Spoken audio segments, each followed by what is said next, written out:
Can you see that? It's getting loaded. Yeah, now okay, I can see it, sir. Okay, right? Okay. Yeah, Thank you. thank you. So we'll start in another 15 minutes, sir. Sure.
Good morning, Raghavan sir.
Good morning, sir. Morning. Yeah. So we'll wait for a couple of minutes. Yeah, we'll wait for a few more minutes, sir. Okay, thank you. I wish to know how many of you are familiar with some of the topics we are discussing. Yeah. And nobody has replied in the chat yet. Nobody has replied. Yeah. But what can you give me some idea In about? general, so fuzzy logic, they'll be having general idea about fuzzy logic, ANN and all. Because it comes in the curriculum, so they might be having some idea about it. Wonderful. And also, I see it's not, the people are not confined to toch, but there are people from outside. Yeah, there are people from other places also. Okay. Yeah. We'll see. Yeah, we'll see. Look, we'll see if we get a reply in the chat. I see. And so this is the people come from different backgrounds, like electrical, mechanical, civil, electronics, computer. Is that correct? Yes, sir. Yes, sir. Okay. We have people from different disciplines. Yeah. Okay. So that is very wide. So I'll try to make it generic then. Yeah. Okay, sir.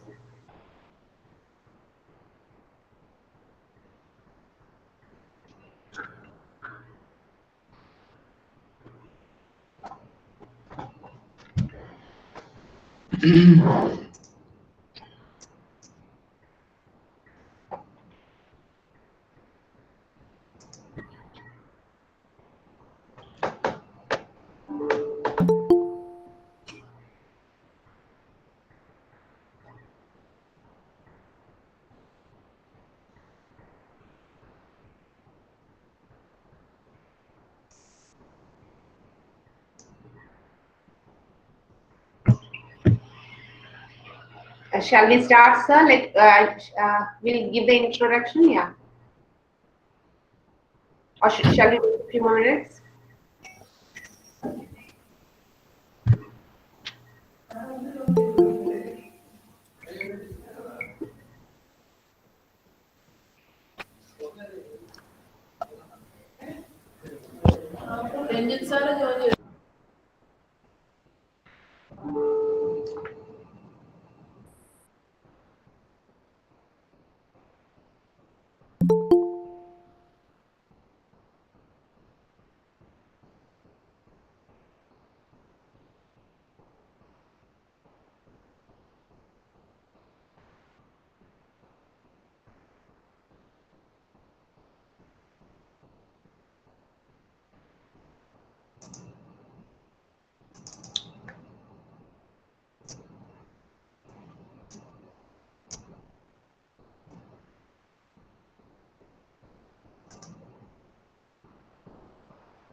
A very good morning and a warm welcome to the fourth day of the AICT-sponsored 6 days virtual short-term training program on the topic Robotics, Artificial Intelligence and Control. It's a great privilege for us, the faculty of the Department of Electronics of toch Institute of Science and Technology, to host this program. I hope you all are prepared for the day to learn more and to develop a know-how on the concepts in robotics and artificial intelligence. Let's move on to the first technical session of the day on the topic AI in general by Dr. Prahlad Vadakepat. Sir is not new to many of us. We have already experienced a great session on humanoid robotics. But for those who are new, let me give a brief about Sir. Dr. Prahlad Vadakepat is currently working as an associate professor at the National University of Singapore. He is a founder secretary of the Federation of International Robot Soccer Association and currently its general secretary. Sir has received his MTech and PhD from Indian Institute of Science of Technology, Madras in 1989 and 1996 respectively. While pursuing postdoctoral studies at the Korea Advanced Institute of Science and Technology, he was awarded the Korea Science and Engineering Foundation Fellowship. Since 1999, he is with the National University of Singapore.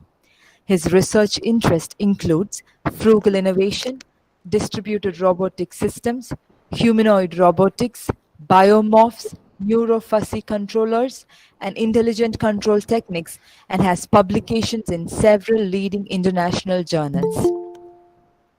He is the founding editor-in-chief for the Springer Journal of Frugal Innovation, the editor-in-chief for the Springer Handbook of the Humanoid Robotics, and associate editor of the International Journal of Humanoid Robotics. Sir was the general chair to the FIRA Robot World Cup and Congress that happened in Singapore, Incheon, and Bangalore. He is a senior member of IEEE. Sir is also a fellow of the Institute of Electronics and Telecommunication Engineers, India. He is actively involved in various technical forums, including conferences, symposia, and robotic competitions. His humanoid robots and robot soccer teams have consistently won several international prizes.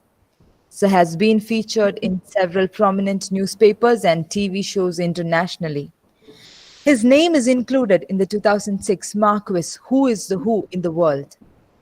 We are very much honored to have you, sir, again for our STTP program. May I invite the speaker, Dr. Prahlad Vadakepat, to take over the session. Thank you very much. And nice to see some of you back here. And there may be new members as well. So can you see my slide? Yes, sir. Yeah, thank you very much. I hope the voice is good. And all is good. Yes. If anyone wants to text something, I mean, I can't see the Google Meet text with I have two screens, so difficult for me to see the chat. But if you need anything to convey to me, do unmute and speak, please. And otherwise, please mute it, okay? So any background noise, okay? These days, we can listen to a lot of people flushing their toilets through this Zoom and Gmeets and all that, So let us be mindful of others. Thank you for being here. So thank you for the interesting introduction. And I work traditionally, my master's and PhD were on neurofuzzy systems in IIT Madras. I worked on model-based systems, then inverted pendulum. And inverted pendulum is a model of humans walking on Earth, 2 legs. And that's the same as humanoid robots. And I got the opportunity to work on hardware when I went to South Korea and later in Singapore. So I'm privileged to have very good number of students who worked with me. And I'm sharing because they have made me what I am. So thanks are all due to them. So lately I work in, of course, in robotics and humanoid, that is there all along. Of course, AI was also there all along. Frugal innovation is close to my heart. It is equivalent to Gandhian grassroots innovation. I do a lot of work there. And now into big data and deep learning. And here, this talk will not go into that space beyond a point. So we get a lot of data from industry through a national organization in Singapore. It's a Singapore government's organization. So they provide the data. So the advantage of that is that they take care of the non-disclosure agreement, anonymized data, and all the legality. Then I have a collaborative research collaboration agreement with that organization. It's something like DST kind of labs across India. And so that is very helpful. And we work on data which are useful to the industry. And I would like to suggest something. So Vaibhav Summit is happening in India. I was in one of the groups. India is transforming, but academicians have to change. They have to embrace industry. And you have to work closely with industry because the boundaries are vanishing. Okay, so there will not be any more specializations. It will be always about multidisciplinary research and teaching and learning. So across the world, the department boundaries are vanishing, and even faculties are vanishing. So arts and science merging, and a lot of things are happening. So the boundaries are, when I work on a ventilator now, and everything comes in: biomedical, mechanical, civil, thermodynamics, electronics, embedded systems, control, sensors, data, cloud, AI, everything is there. And so we cannot really teach mechanical engineers alone. We cannot teach electrical engineers alone. We cannot teach computer science alone. Applications cannot really, okay, I have this mechanical engineering degree or electrical degree, give me a job. That is going to go away. Okay, so that is the background I would like to say, and that is why we all have to know what we are doing and what is ahead of us. I've taken a number of pictures from the web, and they are only for academic purposes. And this one thing which I really love, Jean Piaget, he mentioned intelligence is what you use when you don't know what to do. And in a number of situations, we do that. When the day we are born, even till we die, we all do it. And every moment in life, every day, every hour, every minute or second, you can really take a introspection. You can see we are all intelligent in one way or other. Otherwise, it's very difficult because you cannot have models for anything. It is not, nothing is predictable, and nothing is, or it's a given. Okay, so we all do it. So you have to approach yourself as a person who is intelligent in your daily life, and don't really look down on yourself based on the marks. And this is a message you have to convey to the students. Every student is great. I have seen transformations, and we have transformed people. Our job is to transform people who struggle.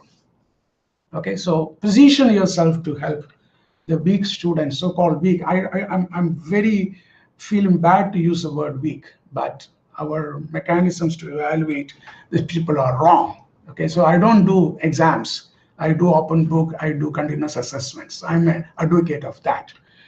So the computational point of view, the paradigms, it is generally positioned into hard and soft computing ways.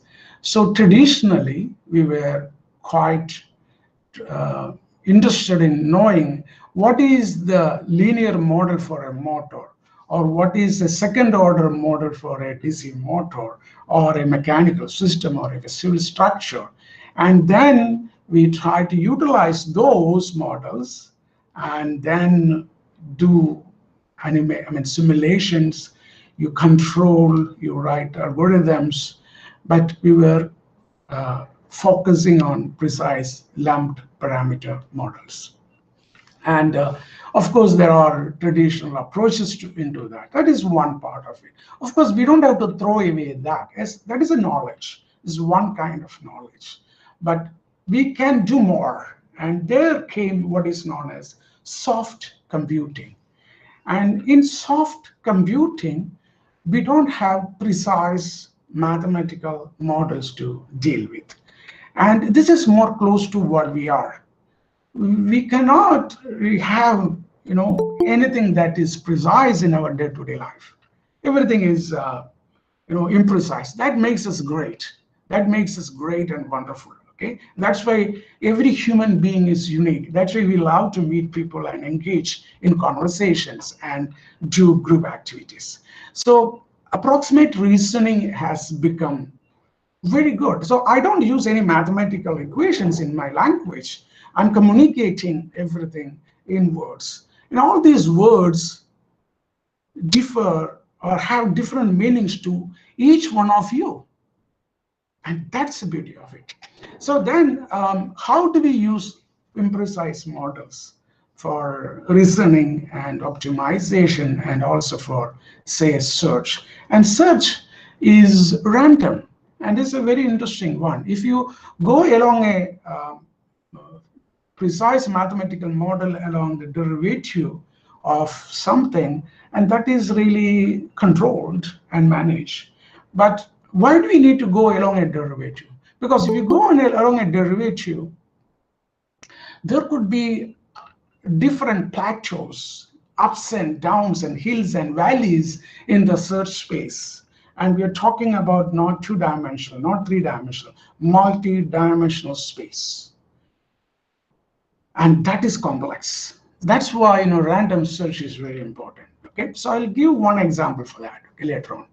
So there are different approaches. So approximate reasoning, probabilistic based models are there, and then the other is a fuzzy logic. Okay, multi-valued. Probability and fuzzy are totally different. Okay, I did ask you in the last meeting, how do you differentiate it? So gave an example. If you are in a isolated desert, and then you're so thirsty, if you don't get anything to drink, you die, and there is nobody to help you. Suddenly 2 bottles pop up from the sand, and one bottle says the probability of this liquid being poisonous is 50%, 0.5, and the other is the fuzzy measure of the liquid being poisonous is also 0.5 or 50%. What will you drink?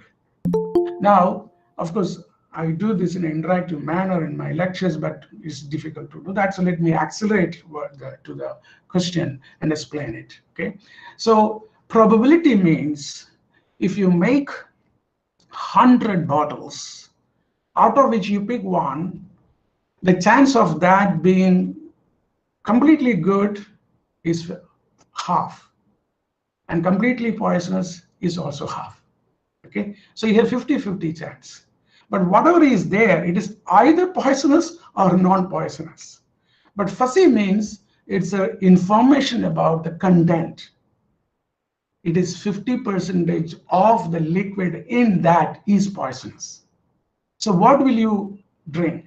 If you are so weak and 50% of poison you cannot afford, okay, or rather, if you say, if you have the fuzzy measure 50%, you drink, you died for sure. For some reason, you have an evaluation. And if you get 100% poison from the other bottle, probability you will die. So what is the only way you can save yourself? By taking the probability where is it 50-50 chance of getting good water. Okay. Now, if you increase that to instead of 50, you make it 80 or 25, again, the decisions will be different. So that is the difference between probability and fuzzy logic. Okay. And then the other side is a functional approximation as well as searching randomly. So you have two schools, neural networks and evolutionary algorithms. Neural networks are models of our brain, and it has started long back. It died because we could not manage the exclusive OR in the early days. Then multi-layer perceptrons came, it solved that, went ahead, and then it reached saturation, and all of a sudden came deep learning, and that transformed neural networks. It is being applied everywhere. And the other extreme is extreme learning machines, ELM, that was used in the AlphaGo game, where the world Go champion was defeated. There, the program was not written by humans. The program was written by machines. So programs write programs. And you watch that in Netflix or other available medium. It's amazing the way that algorithm really does that. And all the experts in the world says that no human being will think along the way the AlphaGo extreme learning machine took decisions, because the dimensions, the search space that can really explore and decide based on that is so huge and so difficult for the brightest of the bright person on earth at this moment. Forgive me if I'm making a wrong comment for some people. There are wonderful people out there, so it's very difficult. Now, evolutionary algorithms are based on natural selection.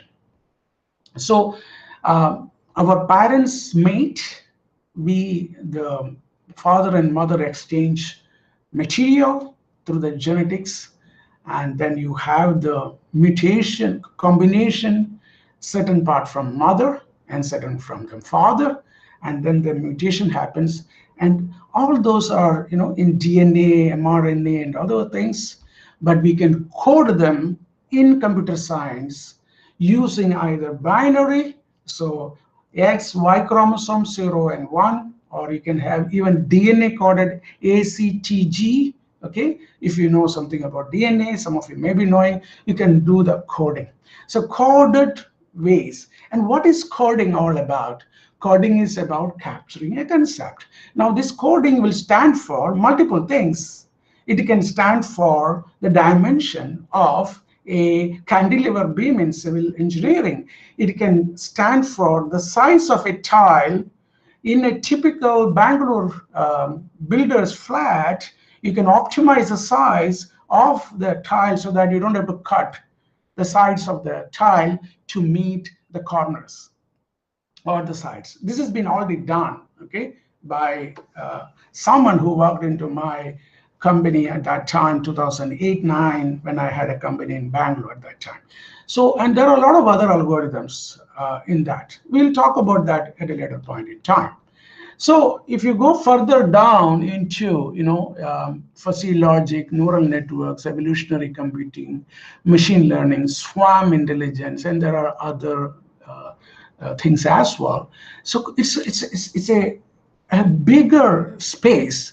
A lot of learning is required. Okay, so we cannot do everything, but I suggest the concepts that are common across and many of them, but there are unique concepts and thoughts available. So we learn bringing a lot of things from nature also. For example, in mechanical engineering, there is called annealing. Okay, this annealing is a very interesting concept where you heat up the metal and you go to a high energy state, and that's the point. You take it out from the oven and heat it in the way you want, and you can shape it. Then you plunge it into the water, and it will set that and it will be very strong. Now, there is a similar concept in mathematically. You can do that in what is known as evolutionary algorithm or genetic algorithm. So if you have multiple plateaus, small hills, big hills in a search space, how do you surmount a local minima? And how do you really go to a global minima? That is an optimal, not a suboptimal or partially optimal. So what you have to do is, it is equivalent to concept, assume that you are dropping a pebble on top and the pebble falls down. If the pebble has not enough momentum in terms of the velocity and the mass, it will be caught in the local minimum. So what do? You add more momentum to it and make it climb the small hill so that it will eventually reach the the global minimum. So how do you go about doing it? The search space, there is something like how much foot length you want to change from current to the next.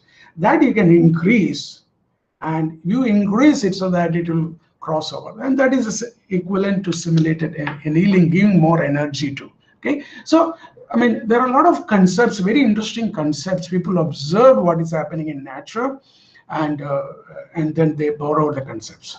So I have a couple of slides, a bit descriptive, sorry for that, but we need to understand this in clear. So Lotfi Zadeh is the father of fuzzy computing. He says the human mind, unlike present-day computers, possesses a remarkable ability to store and process information which is pervasively imprecise, uncertain, and it lacks categoricity. So we are tolerant, okay, and that's the beauty of it. Hard computing is requiring precision, okay, so that's different, okay. So there are many analytical models. Now the premises and guiding principle, the real world problems are imprecise and uncertain. And precision certainty carry a low cost sometimes, okay. So how much less precision is allowed, how much imprecision is okay to have, okay. And some problems will not have precise solutions. And in multi-objective optimization, or MOO, this is equivalent to you want to buy an apartment in Kochi or in Bombay or somewhere. How do you go about taking that decision? You will decide how much is the distance from that place to the husband's place, the wife's working space, if both of them are working, where the nearby school will be, where the railway station be, where access to the amenities like vegetables and grocery and entertainment, you know. So you do multiple objectives and multiple constraints will be there. And you cannot satisfy all the objectives and all the constraints. So how much partially you violate the constraints and how minimally partially you violate those constraints. This is called Pareto optimal friend. And that is being used heavily. And one of my PhD scholars just completed a thesis wherein he used dynamic multiple objective optimization. And there is no real world problem other than, you know, one of the best examples you can see is in Bombay, the Dabbawalas. It's a traveling salesman problem. They have done wonderful, amazing thing without even a silicon for calculation, okay? So here, this work was based on, the best example you can give is a football game, where the size of the football is changing, the goalpost is shifting, players are changing, the referee is changing, the rules are changing, and the size of the play field is changing. And how do you adjust to those changes? So there are a lot of benchmark problems to really deal with, highly nonlinear. And how do you go about capturing this Pareto optimal friend? And we can visualize that up to only 3 dimensions, but we are talking about hyperplane and then come to certain suggestive solutions, okay? So the guiding principle is exploit the imprecision, okay, and partial truth. We deal with partial truth, and you know, typically, you know, in India, politicians use that effectively. They are damn good about it, okay, and media also, okay. So so we need to make use of this and then see how robust the system be to variations and changes. So there are quite a number of tools and theories and algorithms. Fuzzy logic is one, artificial neural network is another, evolutionary computation. And by looking at ants and particles, we have swarm intelligence. And there are other machine learning and probabilistic reasoning areas as well. So the uniqueness of this is that you can learn from experimental data and generalize, okay? And so that generalization is very important. So when you show, when the child is learning and there is a lamp, and then the child will try to poke the finger, and it can learn by itself or it may burn its finger, okay? So we say don't do it, okay? Now a different kind of lamp comes in, from instead of an electric lamp to a burning wick lamp. How the baby be able to generalize it? This is also a lamp. Or you look at a chair. A chair can have one single leg, 2 legs, 3 legs, 4 legs, multiple legs. So how do you define a chair? Okay, so I'm giving some very simple examples here. So generalization is done in high dimensional space where we talk in terms of features. Okay, so features can be easy for us to understand or not sometimes. So for example, some of you may be very good at appreciating art and Van Gogh and Chagall's drawings. You might have been studying one particular artist or more than one, and you'll be able to distinguish between one from the other. And people have done that distinguishing using pigeons, okay, the birds. If a pigeon pecks one of the paintings, say by Chagall, you feed it with food. That is reinforcement, okay? And so that action by that pigeon is reinforced with food, and that is reinforcement learning. State action pairs are used in reinforcement learning, and that is used in heavily in AlphaGo and other algorithms, okay? So even birds can distinguish between previously seen artwork, 95% accuracy, and not known they could really show in that sample space 85%. That's a level 2H. But how do you really know that? That is generalization, and that is high dimensional space. It's not based on the color. It's not based on a stroke. It's based on several other things which we cannot really communicate with others. We have to show this is Chagall, that is not Chagall, this is Chagall, that is not Van Gogh. Like that only you can say, okay? But our brain can generalize it. Okay, so ANN fuzzy set theory, genetic algorithm, or the soft computing. And then there was AI, okay, artificial intelligence. Actually, AI died long back because AI was purely, in the early days, traditional AI was the good old AI, okay? Geo AI, okay? GOI. It was symbol manipulation. And what is the problem with symbols? So Prahlad, Prahlad is a symbol standing for me. If you have that word doesn't capture the dynamic characteristics of the person Prahlad, or a banana, the word banana. When the banana rots, the word banana cannot be captured. So any change with respect to time is captured with a differential equation. And you can have partial differential equations when multiple parameters, features or aspects of that entity is being changed with respect to time. So symbols cannot be differentiated. Symbols do not have dynamic characteristics. That's why the traditional good old AI died. But then we used to say computational intelligence. And lately AI became so hot, and the predicate logic, symbol manipulation, everything, and that was the past, but now we all call everything as AI. Because the common man knows AI. So we use it, okay? Now there are quite a lot of interesting things like regression, the K nearest neighbors. So in COVID time, you use K-means kind of thing, right? Clusters, you identify. And see, we have an app on our Android and iPhone, iOS systems, wherein we keep the Bluetooth on. And whenever I walk in Singapore, all the people in Singapore use that. And we will know with everybody has that application, Trace Together it is called. We will know how many contacts we have made. If anyone in that contact list is turned positive, and easy to trace everybody. This is done by the government, okay? So then there are Bayesian network support vector machines. So support vector is the two here. They define a boundary for this class, and that one defines a boundary. And also the, tree structures, right?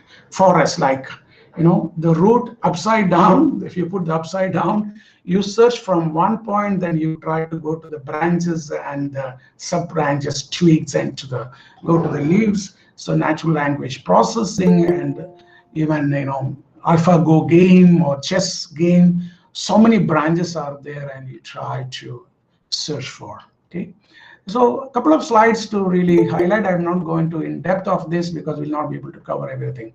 So linear regression, logistic regression, and then this is a Bayesian one where probabilistic, posterior, aspects are brought in.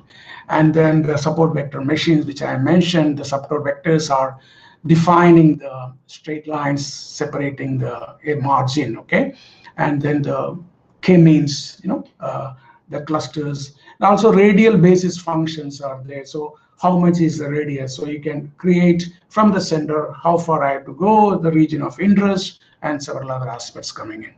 So principal component analysis is another one. So how do you really identify certain features and trying to have classifications done, okay?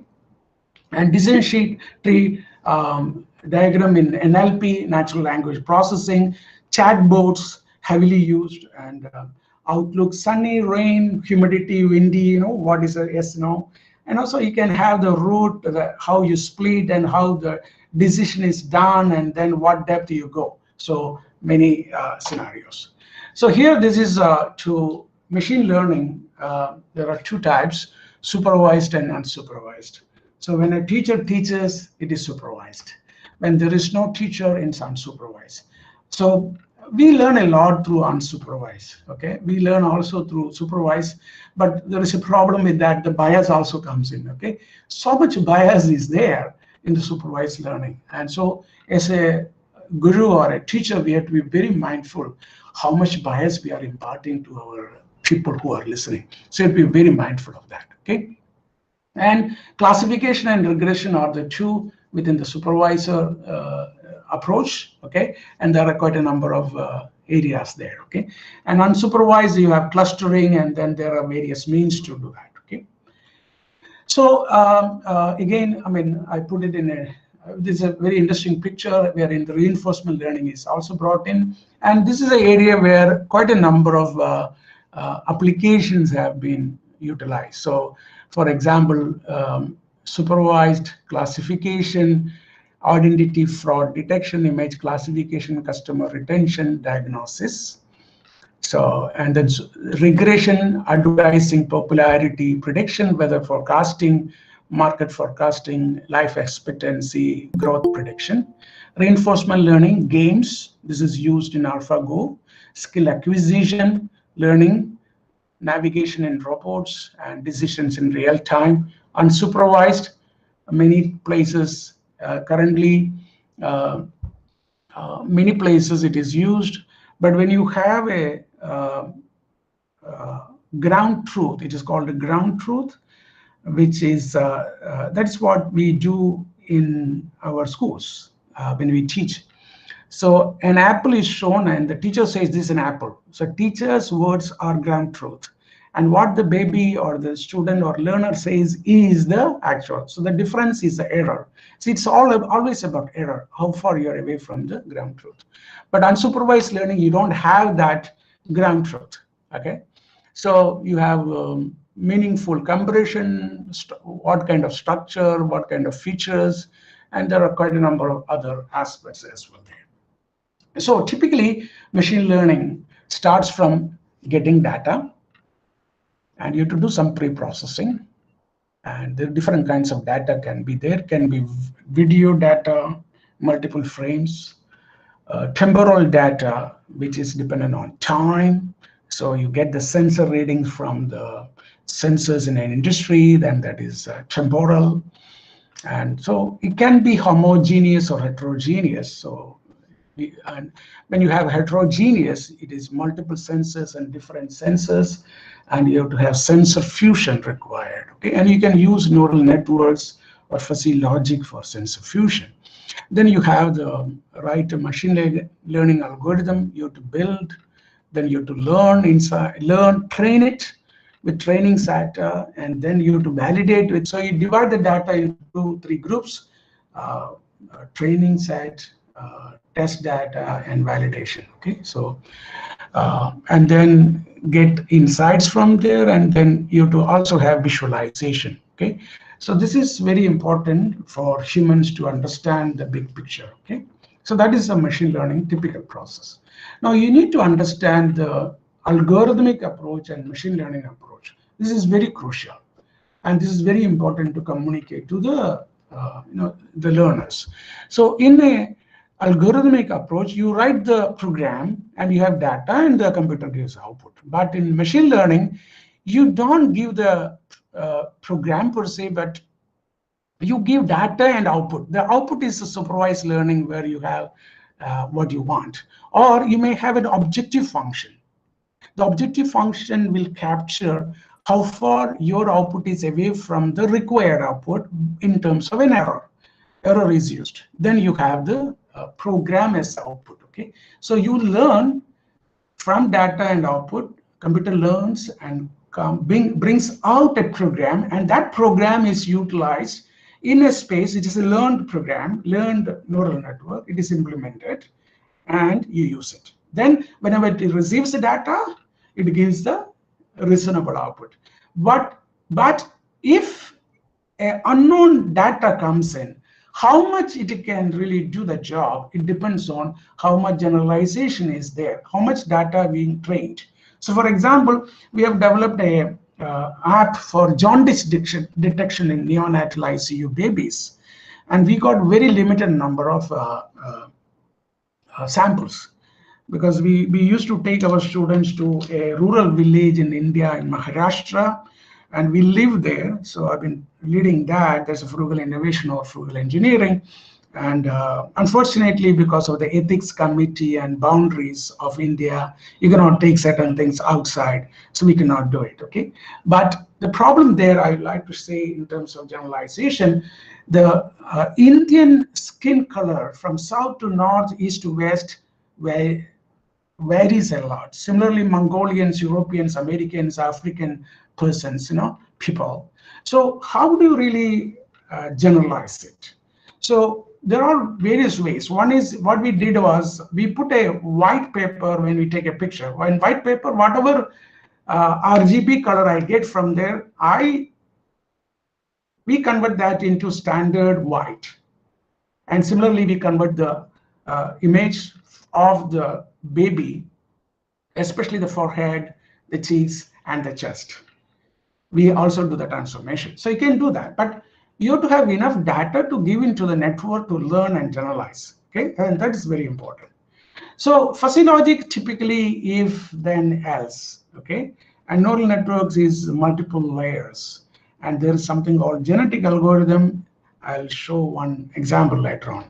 So fuzzy logic was started by Lotfi Zadeh. By the way, I met him when he came in 2001. We organized a conference and he was a keynote speaker.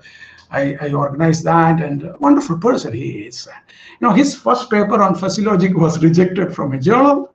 I don't want to talk about which journal it is, but how much it has become, fuzzy logic. It's so good. And I learned a lot about fuzzy logic during my master's in IIT Madras. I was amazed. All the theories and theorems we have studied in mathematics can be redefined and re-looked at with fuzzy logic, and what we get will be a different world altogether. And that is the beauty of fuzzy logic. Unfortunately, it is not gone beyond a point, but there are a lot of work happening in mathematics, statistical analysis, and in engineering. So fuzziness. We always struggle between the precision and significance. So someone is standing there, and somebody is an observer, and he is lost in the world, and suddenly something is going to fall on his head. Okay, the observer observes it. So will the observer state something like this? Sorry, let me take some water. A 1500 kilogram mass is approaching your head at 45.3 meter per second. That is precision. Oh my goodness. What will happen? Definitely the object will fall on the head, because to process what is being conveyed will take time. But significance, look out, that's sufficient. And that is fuzzy logic, okay? And if you have, I'm a vegetarian by the way, but grilled chicken, Take the chicken out of the oven when the temperature inside the oven reaches 375 degrees Fahrenheit, and you wait for that. Or you give an information. Take out the chicken when the top of the chicken turns light brown. That's what our life is. So there is something called membership function. So in exam, 45 plus 33 is equal to 5 marks, okay? But that's not the world we live in. That's why I don't like these exams, okay? So human logic is ambiguous. You have to slow down when it is raining is more appropriate, or you slow down to this particular speed when it is drizzling or heavy downpour, and also planning a schedule. So there are several things. The way man and woman they live, there are differences, okay? And I'm not talking about the matriarchalism and feminism, okay? Not from that point of view. So a conversation can be, Albert, the car is going fast. Ben, what do you mean by fast? Albert, I mean fast when it is driving at 80 kilometers per hour. Ben, what about if it is 79 kilometers per hour? Does it mean it's slow? Albert, okay, I shall say fast if it is 75 kilometers per hour. Ben, then what about it is 74?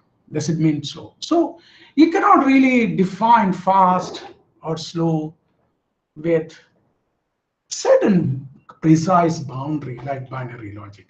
That's why we need fuzzy logic, okay? And fuzzy logic talks in terms of membership function.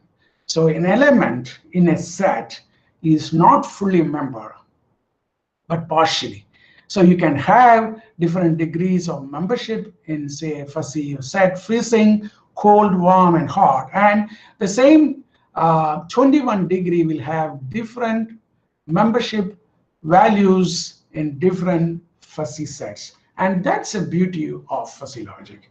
So you can have different kinds of memberships. It can be sigmoidal, it can be triangular, it can be trapezoidal, it can be various combinations thereof. So then the universe of discourse is divided across, and then you position these membership functions in such a way that a value which is measured is coming in. It will have multiple memberships, and each membership will lead to a rule, and you fire a rule, okay? And sometimes you may have more than one input. Now, if you have only temperature as the input, then it is one antecedent. Antecedent is if something that is an antecedent and the consequence then what is it?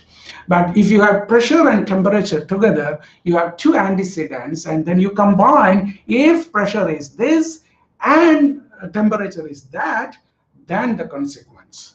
Or you can have logical combination of this, either and or the similar. There are a lot of definitions.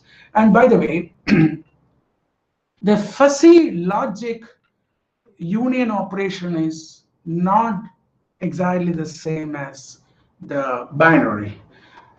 I mean, when I say it is not completely correct as well, because we don't understand or rather we don't teach the underlying principle behind the binary union or intersection. If you do that, it is the same, okay?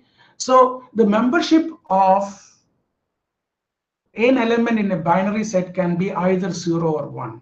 It is actually called characteristic function, not membership function, okay? And in fuzzy logic, it is membership function. So mathematically, the concept-wise, the unions and intersections are the same, but the effect will be different in fuzzy logic. In fuzzy logic, in binary, 0 and 1 intersection is 0. Actually, it is a minimum. And fuzzy logic, it is a minimum. If a membership of 1 is 0.2, other membership is 0.6, you take the minimum 0.2. But the minimum can be defined in different ways in fuzzy logic. There is no single rule for that. The minimum is not actually the relative minimum. You can combine these memberships, and there are different definitions for and, or, and so union and intersection negation and all that. And that's the beauty of fuzzy logic. Okay, so I'm not going into that space. Okay, so then we can create what is known as fuzzy logic controllers. A temperature crisp input, that is from the world coming in. Fuzzy logic controller sits in, takes a decision which will give an output. So crisp to fuzzy sets, that is a fuzzification, that is from here a crisp value comes, the memberships are read from that membership functions, and that is a fuzzification. Then you have the fuzzy sets created, then the fuzzy inferencing is there, if then else kind of, then outputs will be there, and that has to be converted back to a precise crisp output as a fan speed. Okay, so this is a way one. Okay, now you can have 3 membership functions, 5 or 7 or more. Okay, and here it is, they are equally distributed. You can change that. You can learn the midpoint and the width and all that. You can use triangular, or you can have sigmoidal. You can have combinations. So quite a lot of interesting things people do. So typically in PID controllers can be replaced with a fuzzy logic controller. So you have an error, integral of error, derivative of error, and then you have a 3-dimensional fuzzy logic controller rule base. And then what you give output can be either the input to the plant U or changing input to the plant. These two are different. Okay, and you can measure either the actual output or the change in output and feedback, and depending upon that the configurations will change. Okay, so for PID you can have 3 by 3 for so this is for error dot and error. So you can have those for when integral error is negative, 0, or positive. Basically it is 3-dimensional. Okay, and so you can have that. Now I teach this way that how do you really go about getting the elements of this rule table? It's very simple actually for simple systems. So for example, if the error curve is going like this, there are regions where derivative is negative, but the actual error is positive. Here in this region, derivative is negative, but error is negative. Here, derivative is positive, error is negative. So you have different combinations. And based on that, so if you are here, you continue to go in the current direction, increase the control signal. When you go here, reduce it and go in the opposite direction to reach this point, and eventually you come down. So within a steady state error. So we try to look at time domain specifications and other things. So the rule bases in fuzzy logic controllers are crafted by experts in the domain.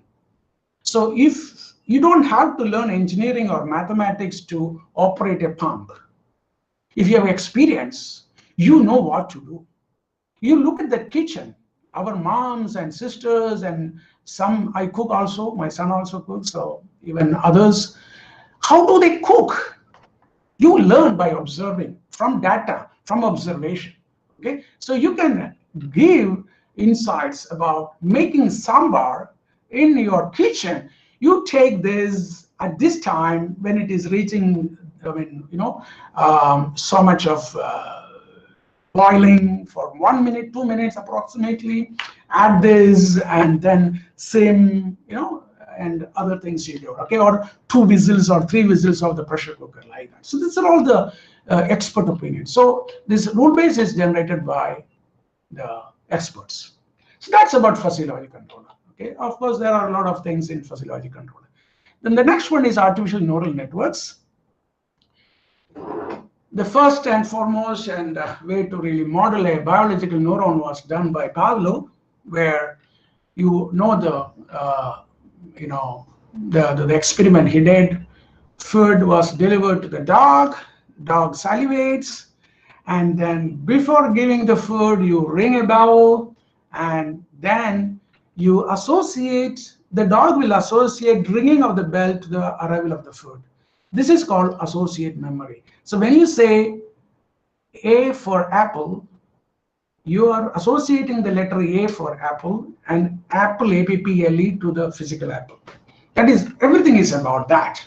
Okay, and so and what the experiment done towards the end, the last phase was, you ring the bell, don't give the food.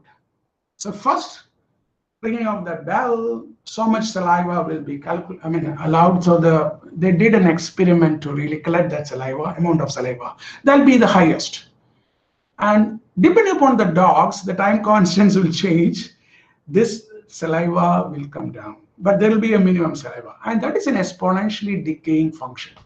And that is the earliest model of neuron.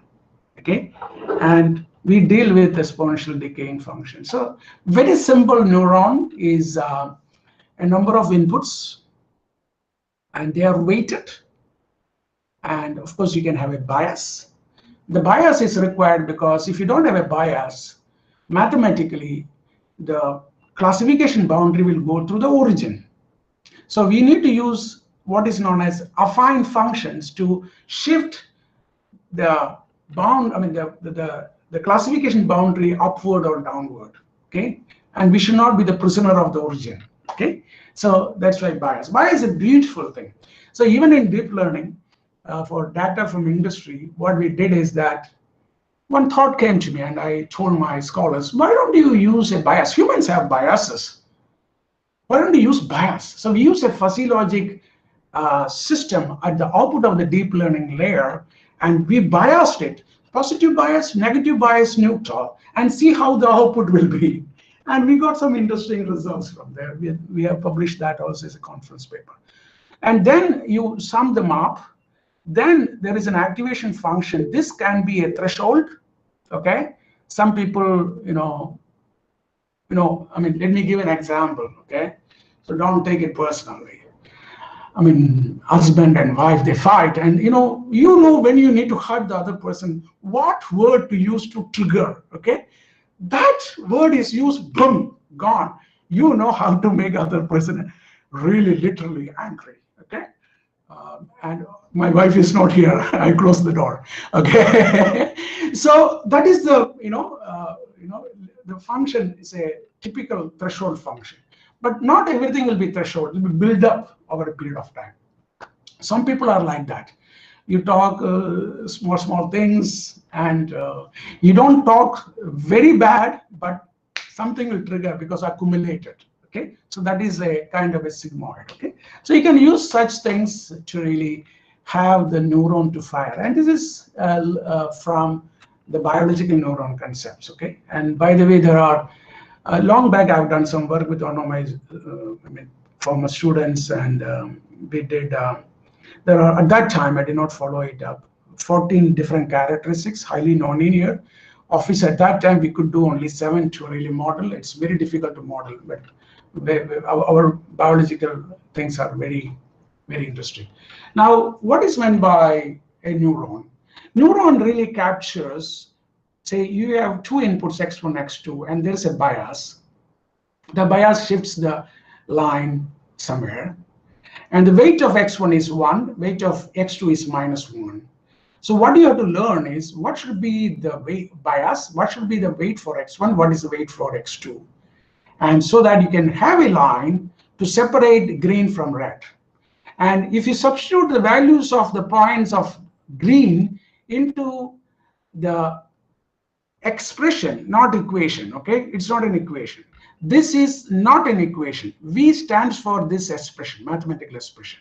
Okay, and if you substitute the values of x1 and x2 in that expression, this V, it is the local field, can become either positive for one category and become negative for the other category. So for green it is negative, for red it is positive. So how do you identify that line? This is easy in a 2-dimensional space. In 3-dimensional space is difficult. Even 2-dimensional space, there is something called linearly separable and non-linearly separable. Okay, so I'll tell an example from our 2-input AND logic. We know how to differentiate this with a line like that.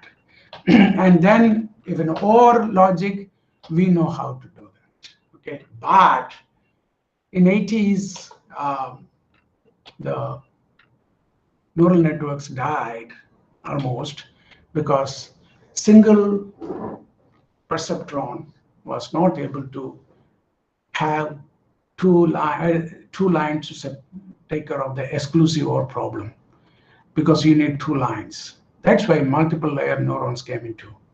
So two classes are linearly separable if a decision boundary can be linear. But if you look at B, you cannot.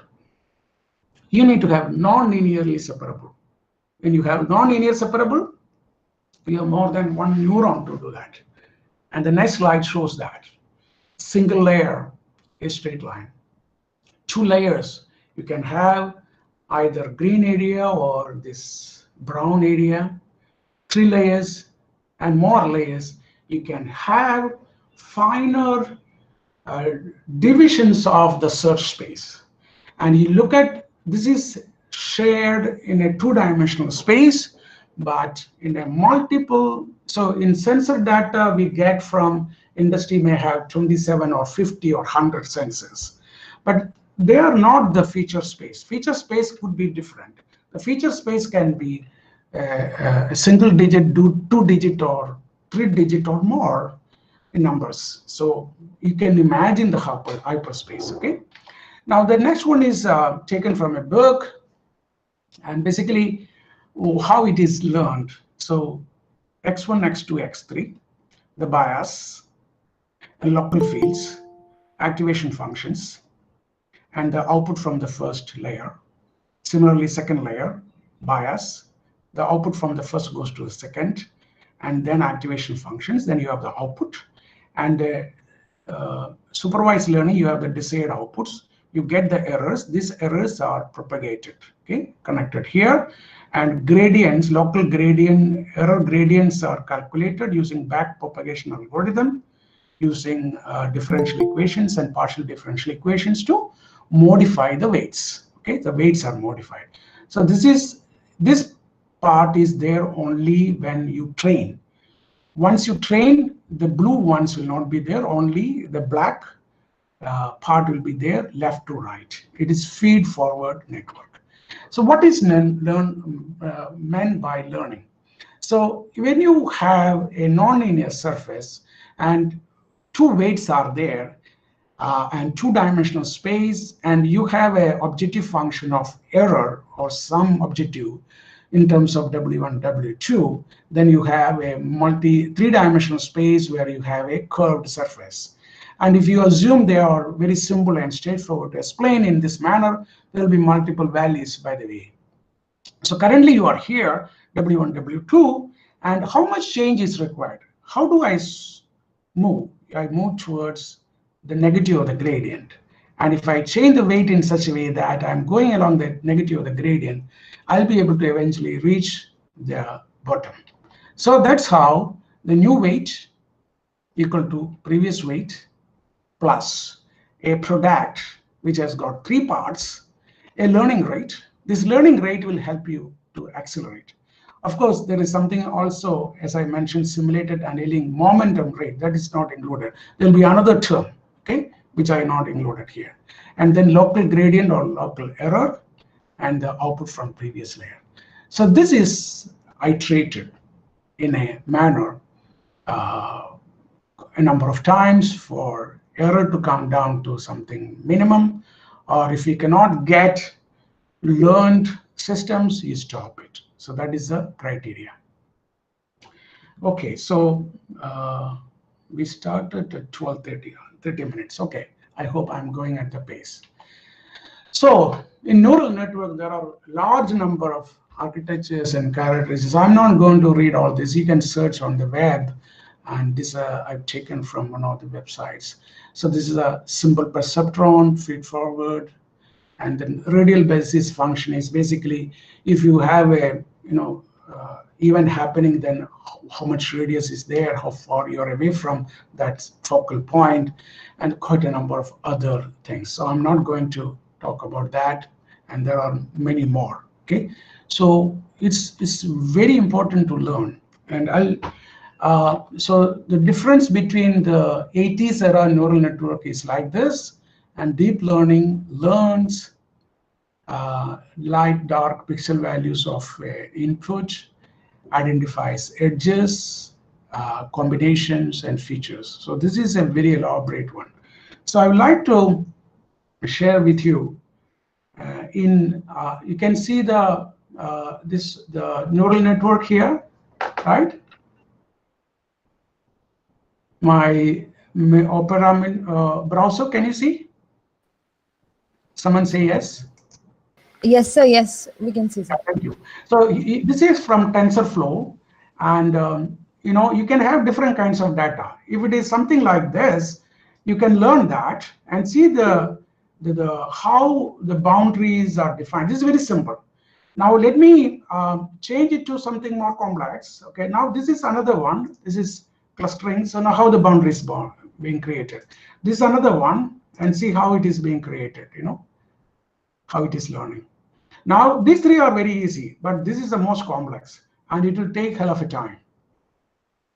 And I've done it. I mean, I'll stop it. So I can increase the number of neurons, okay? And the output should be yes or no, so only 2. So I can increase the number of neurons here, or I can increase the number of hidden layers, and I can create this. And if you have such things, then it will learn faster. And of course, it will take a lot of time. I'll keep running and see whether soon or not later it will do that. Let us keep it there, okay? So most of it is coded already, so you get it.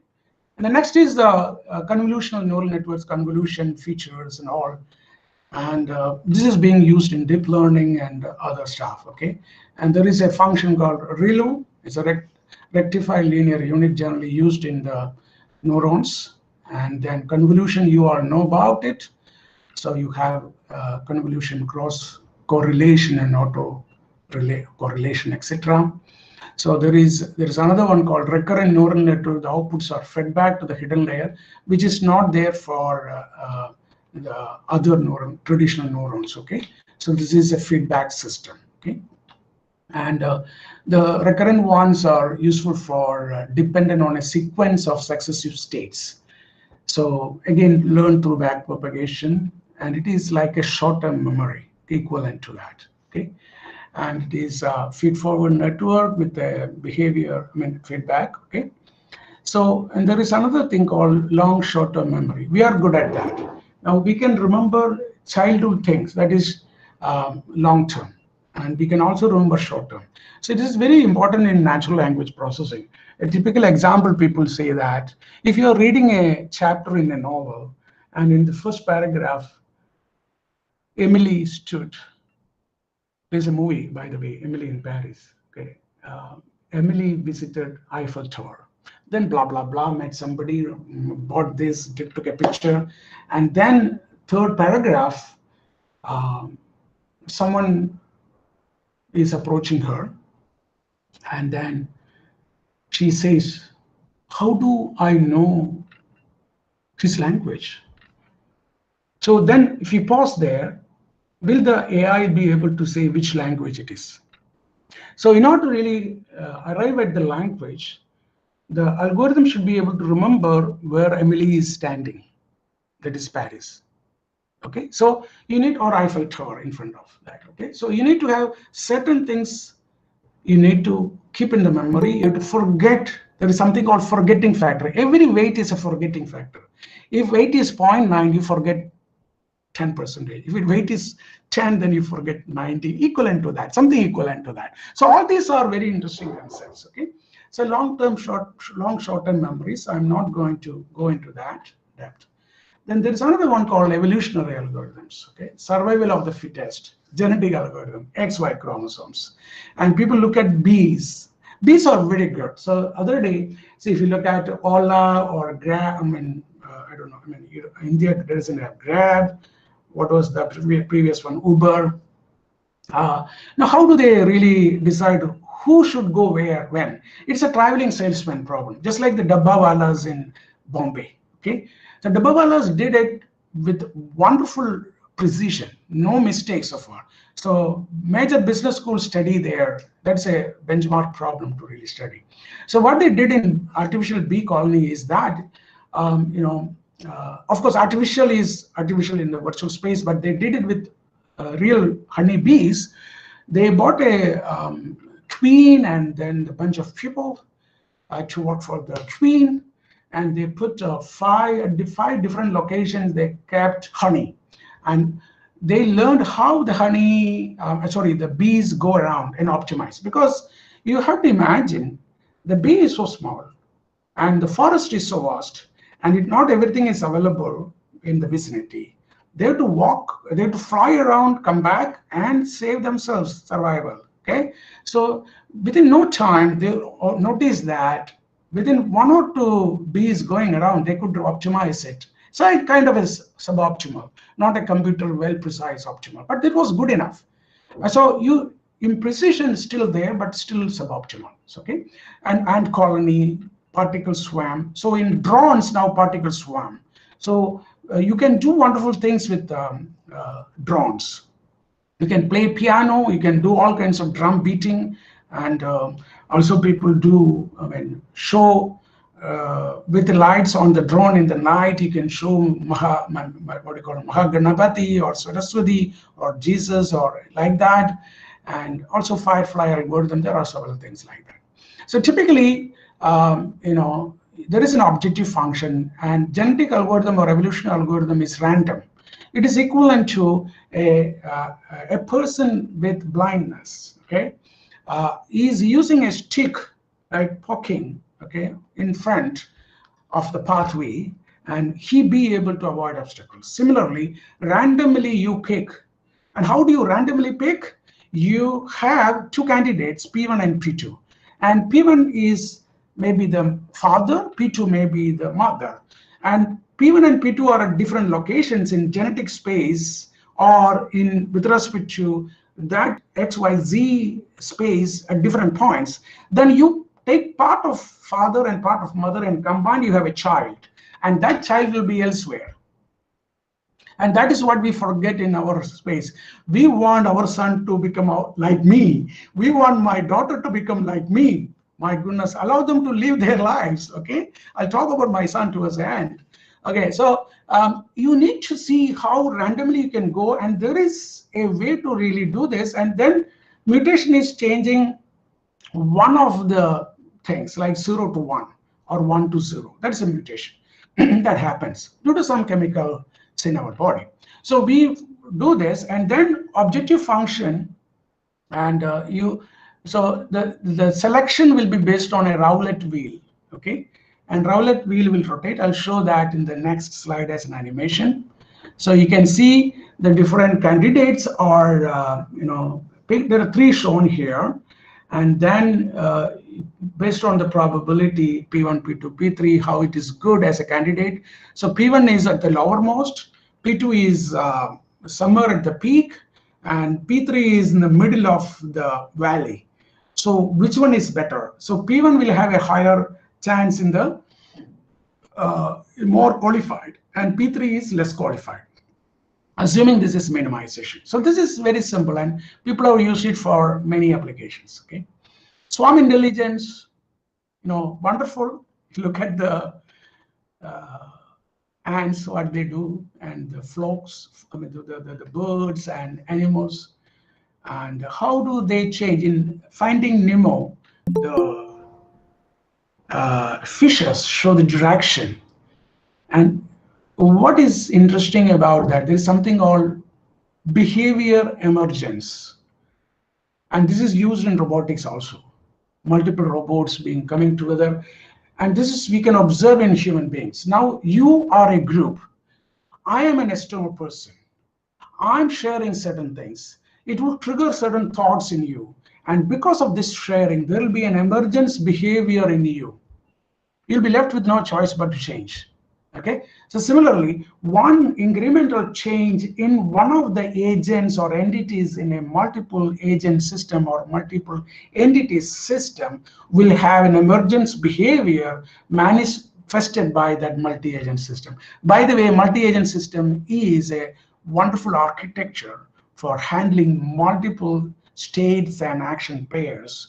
This can be used for robots, physical systems, or software systems. Or we are trying to see even we can model our behaviors. So we have implemented that in a robot. You can have a particular agent standing for a particular camera, another agent for the actuator, another agent for communication, another agent for AI. So you can have different kinds of agents within a robot itself. So yeah, so it's a very interesting area. So why machine learning all of a sudden? The industry is complex, challenges are many, and a lot of data is available already, okay, because we have SCADA systems and industries collect all the data, sensor data. But then all of a sudden what happened is computational technology became so hot, and very high performance computing is available, and now people are talking about cloud computations with graphical processing unit capabilities, and swarms of such processors will help you to take care of deep learning. And there are a lot of new algorithms out there. Okay, so it is omnipresent everywhere in each and every area. So as I mentioned before, types of learning: supervised, classification and regression, unsupervised clustering, and also anomaly detection. So we use deep learning for anomaly detection in for a gasket in oil and gas industry. Okay, so this is a startup by my scholar. His family is originally from Tamil Nadu, but his parents are in Malaysia. They are Indian citizens, but this person completed his PhD with me, and then he is leading that. And then reinforcement learning. So you have state action pairs. So we use this in robots playing football. So the interesting point is that we always reward the striker who strikes the ball into the opposite goal area. Is that correct? It's not. So sorry, there is some sound coming from. I'm not sure, my air conditioner or something. Okay. So the goal being scored is a consequence of a number of passing of the ball.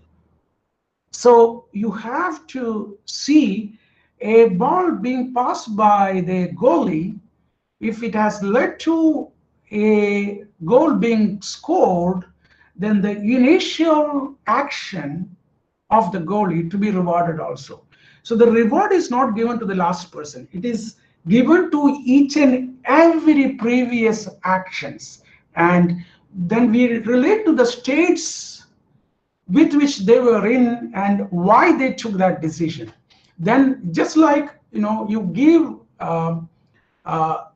stars to students when they do well in kindergarten, or you give food to an animal to peck to disclassify whether chagal or banco, the reward is rewarding, and then it is reinforcing, and that's how it is learned. So that is the hardest area right now. Okay, so the problem now is not a problem. What is happening is that machine intelligence was not good for complex.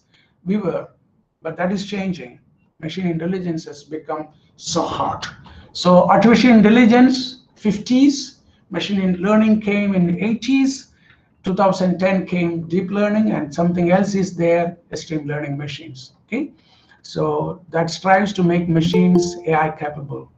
Multiple levels of abstraction and representation layers to learn and extract features is being applied to vision, pattern recognition, regression, forecasting, predictive analytics. So I'm currently in vision, pattern recognition, regression, and predictive analysis. Application is for industrial data. So whether wearing is there and how early we can try to predict something is going wrong, so that we'll be able to act ahead before breakdown. So I've written that again, whatever is here for easy to read. Okay, and but there are issues. Okay, so I would like to go to that before showing you some applications that real world problems. So in COVID time, a false positive, that is someone is healthy, but the test shows that he or she is not healthy. That is good, because he or she will go through the testing and final screening and will be certified as okay. But in the industry, it is not allowed. If a product is faulty, we cannot have false positive. It cannot become good. It cannot go to the consumer at all. Okay, so I still remember during my IIT days, one of my friends told me in in Chinagar in Chennai, there is a company which makes shirts for a branded company in US or Europe, and they have a number of very good shirts. Only difference is that sometimes the color of the right arm and left arm could be slightly different, again the texture or something, or there is something else which nobody will notice in the first place, but good quality. They give it at half the price or 1/3 the price, and I've gone there and I bought it. Okay, so that is another scenario. But misclassification cost is so high in industry, you cannot allow that. But there's a big problem. The industry is so fine-tuned, the molds are designed in such a way that things will not go wrong. Majority of the time, 99.9999. So the data what you get from the sensors is dominated by one instance of all the good things happening. And what you get for the bad is minority. And that brings an imbalance. And the boundary of classification will be dominated and will be attracting that boundary towards the majority class. And we will not be able to have the proper classification for the minority faulty data. So we have developed some algorithms. I'm not going to that space, but just to say that there's something called minority oversampling. This is done in data space, but what we did is we did not sample in data space. We did that in the feature space, because if you do it in data space and convert into feature space, it is not guaranteed that it will fall under the same class. Okay, so we have some work on that. You can get it from the Scholar, Google Scholar. Okay, yeah. So we used a multi-model approach for human face detection for a robot to follow people, and this is now very hot these days. Hand gesture, posture recognition. Then ours was the first database against complex backgrounds, and we used fuzzy logic, neural network, and also something called rough sets. I did mention about rough sets last time, but I'll give you an example. So rough set, there is no uncertainty in terms of the boundary or the elements. Okay, but the element sits in the boundary, just like Kashmir, India, Pakistan. So in order to solve that, the only way to do is Kashmir should not be solved. Okay, I'm not talking about with respect to what happened recently, the article invoked. Okay, that's a different space. I'm not going to that space. But if there is a conflict, how to discern is you discern with the rest of it. So all the other differences should be worked out. Then you will find a solution sometime, or you coexist for that particular space. So rough sets are very interesting. So typically the way we do is that you have a fuzzy membership function. Then we chop it off, or we keep it high at 1 full membership for a certain period. And that is a kind of a binary scenario, and the rest is fuzzy. So you can have something called a low approximation or a high approximation. And then we try to do some classification. It worked very well. And this was done by a student from Kerala. He did PhD with me. And he went to US and he's doing very well. So we have a book also, if you wish to know about it, the Computation Intelligence and Multi-Feature Visual Pattern Recognition. And you can get the data set from my website. But you have to keep in mind, at that time, there was no deep learning, so we didn't use deep learning. So it was fuzzy neural rough sets and genetic algorithm to learn, okay? We also worked on RoboSoccer behavior-based systems, so that is a kind of setup. And in India, it did not pick up beyond a point because we have a general tendency to look at game as a game, but you learn a lot through games. Okay, so we do a lot of things. I've been touring across the world. We are featured in BBC long back and came in ESPN. I'll show that video now. Ramadal is causing mayhem. That's his foot 7-2 to Charlton. And Ramadal makes it number 5. What a player this guy is. Henri, that's Perez with a head at the far post. Consolation. So we can do some kind of a structured intelligence. So sensing, action selection is a multi-agent system for each one of those you can do. And then we have done a fuzzy behavior-based architecture. And by the way, this was done by a final year project student in the undergraduate level. And of course, there was some help from one of the PhD scholars. And so decomposing top-down from strategy to actions and fine-tuning the actions and bottom-up building. So we did that. And this was initially hard-coded, but then the Xiaopeng, my first PhD scholar then, automated that using genetic algorithm in a virtual space. Then we implemented on hardware. So that was a very interesting work. Okay. And then we also utilized the same for autonomous underwater robot. We borrowed the concepts from in a ship, signaling officer, safety officer, captain, etc., and it was implemented. And we also used some of these techniques in a jaundice detection for this, the one which I mentioned, but we didn't have enough data to generalize beyond a point. And we did it in Maharashtra. Unfortunately, we didn't get support from anyone in India at that time. And in Singapore, it is a different space because, Singapore, I'm not comparing in that sense, but quite advanced. So we do differently using incubators and other things. But in India, people live in remote places, and the baby and the mother will be in a room where the light may not be sufficient to really understand the baby has jaundice. Okay, so but mobile phones are everywhere, so we wanted to utilize mobile phones as a computing platform where AI algorithm can run and then do on the spot.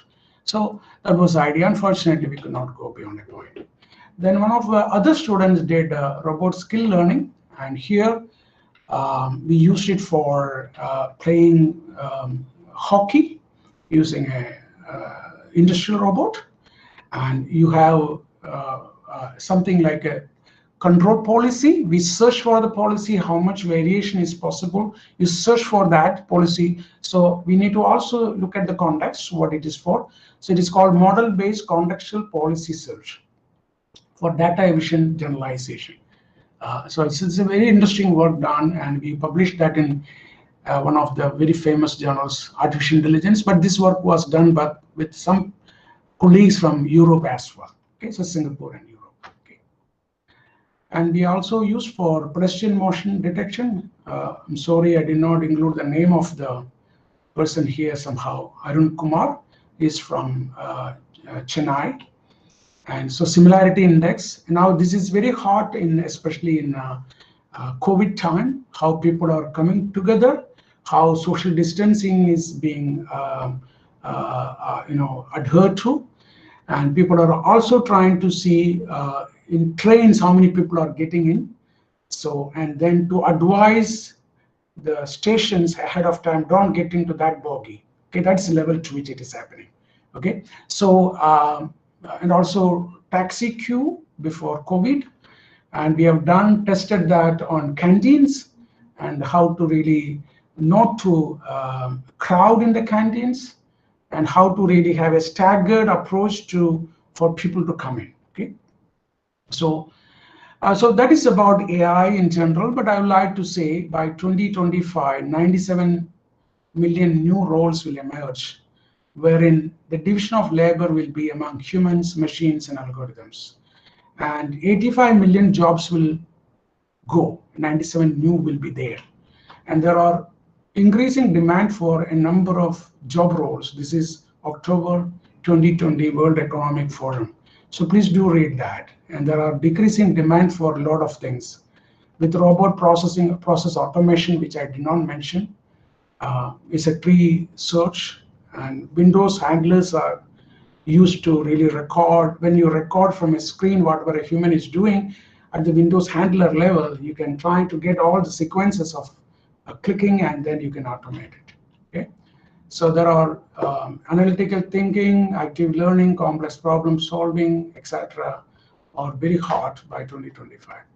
So we came together. I mean, this I mentioned in the first talk, but I just want to reiterate for those who have not attended that. Two of my startups, and then Prakash Bari, he had a Fortune 500 company in US. He's a film producer, film actor in Kerala, and he's also produced in Marathi and English in Netflix. We developed ventilators. This is Ambu bag-based squeezing and releasing, and this is pneumatic. This is to share the solution. This is in collaboration with MIT in US, the Prana Foundation, and we got certification. And a couple of days back, we got certification for Inventor 100 from the Fluid Control Research Institute. It's a national level institute in Palakkad, which many people don't know. So we have to test all the valves, we have to test all the actuators for precision, accuracy, and reliability, and consistency. So we are proud to say that we did that.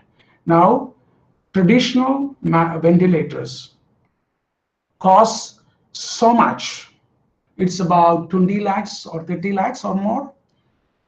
What we are trying to do is we want to provide this at 1/10 of the cost. How it is possible? Frugal innovation. What is frugal innovation? If you look at a traditional ventilator, 80% of the features cost only 20%. And the top 20% or 10% of the specialized features for extreme conditions cost 80% of the value. We don't need that 20% all the time. What we need for COVID, what we need for home care, what we need for in an ambulance, what we need for majority of the people is the 80% of the features. That can be done with 20% of or 10% of the cost. And that's what we did. And I presented that to somebody yesterday, and they really liked it in Singapore. Okay, so that is my friend Prakash, and this is he's a CTO now of the First Pharmaceuticals in US, and this is another person from Chennai. A number of people, and my son is there. I'm proud to work with my son. So I like to say the old IQ is about how smart a person is. So if you have competition to make someone win, I'm not for it. If you make a team to win, great. And it's not about defeating. It's about how smart you can make your team. So a number of people have worked, and my son is there. He shaved his head. I shaved my head. I'm going to talk about him. So we were in South Korea, Singapore. He went to Bangalore in IGSE, came back to Singapore, and went to Manipal to study, because he's not a permanent resident or a citizen in Singapore. If he has to continue here, he has to do national service for 2 years. He didn't want to. I didn't want to force him. So he did a journal paper as part of his final year project for breast cancer characterization using steerable filters, and has a book chapter. After graduation, he asked me, "Dad, I want to learn AI." Okay, go ahead. How much time? I don't know. You take your time, 3 years. Everybody complained. My wife was very upset. By the way, she's not listening.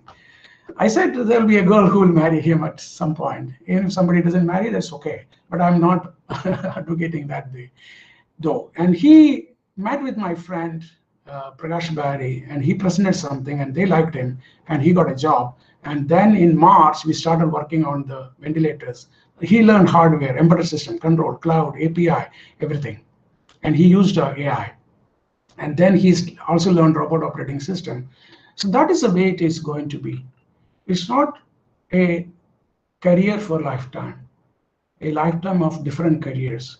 Boundaries are vanishing. Multiple skills are required. Change yourself, change your students to learn more and learn new things. With that, I would like to conclude my presentation today, and it's time for questions. Thank you very much. Oh, let me see what has happened to that learning. Okay, let me share that. Sorry, the one we have kept running for some time. Yeah. So see, now with 2 hidden layers and 7 neurons in the first and 6 neurons in the second hidden layer, it's able to classify, but it's not complete. That is a complexity, and it has been running for so much time. So if you really, such complex thing, this is actually 2-dimensional. So if multi-dimensional scenario, it will take days and weeks and months and very high-end systems. Here, this is not very high-end, okay, by the way. So it is on the cloud. So if you need to really have, you have to have a number of neurons and hidden layers. So with that, I stop this. You can do it online. Yeah. Okay, there is a question. Okay. Hensi Paul, thank you for asking. What are the challenges in AI in cognitive behavior algorithm? Okay, that's really, yeah, cognition is always tough, Hensi.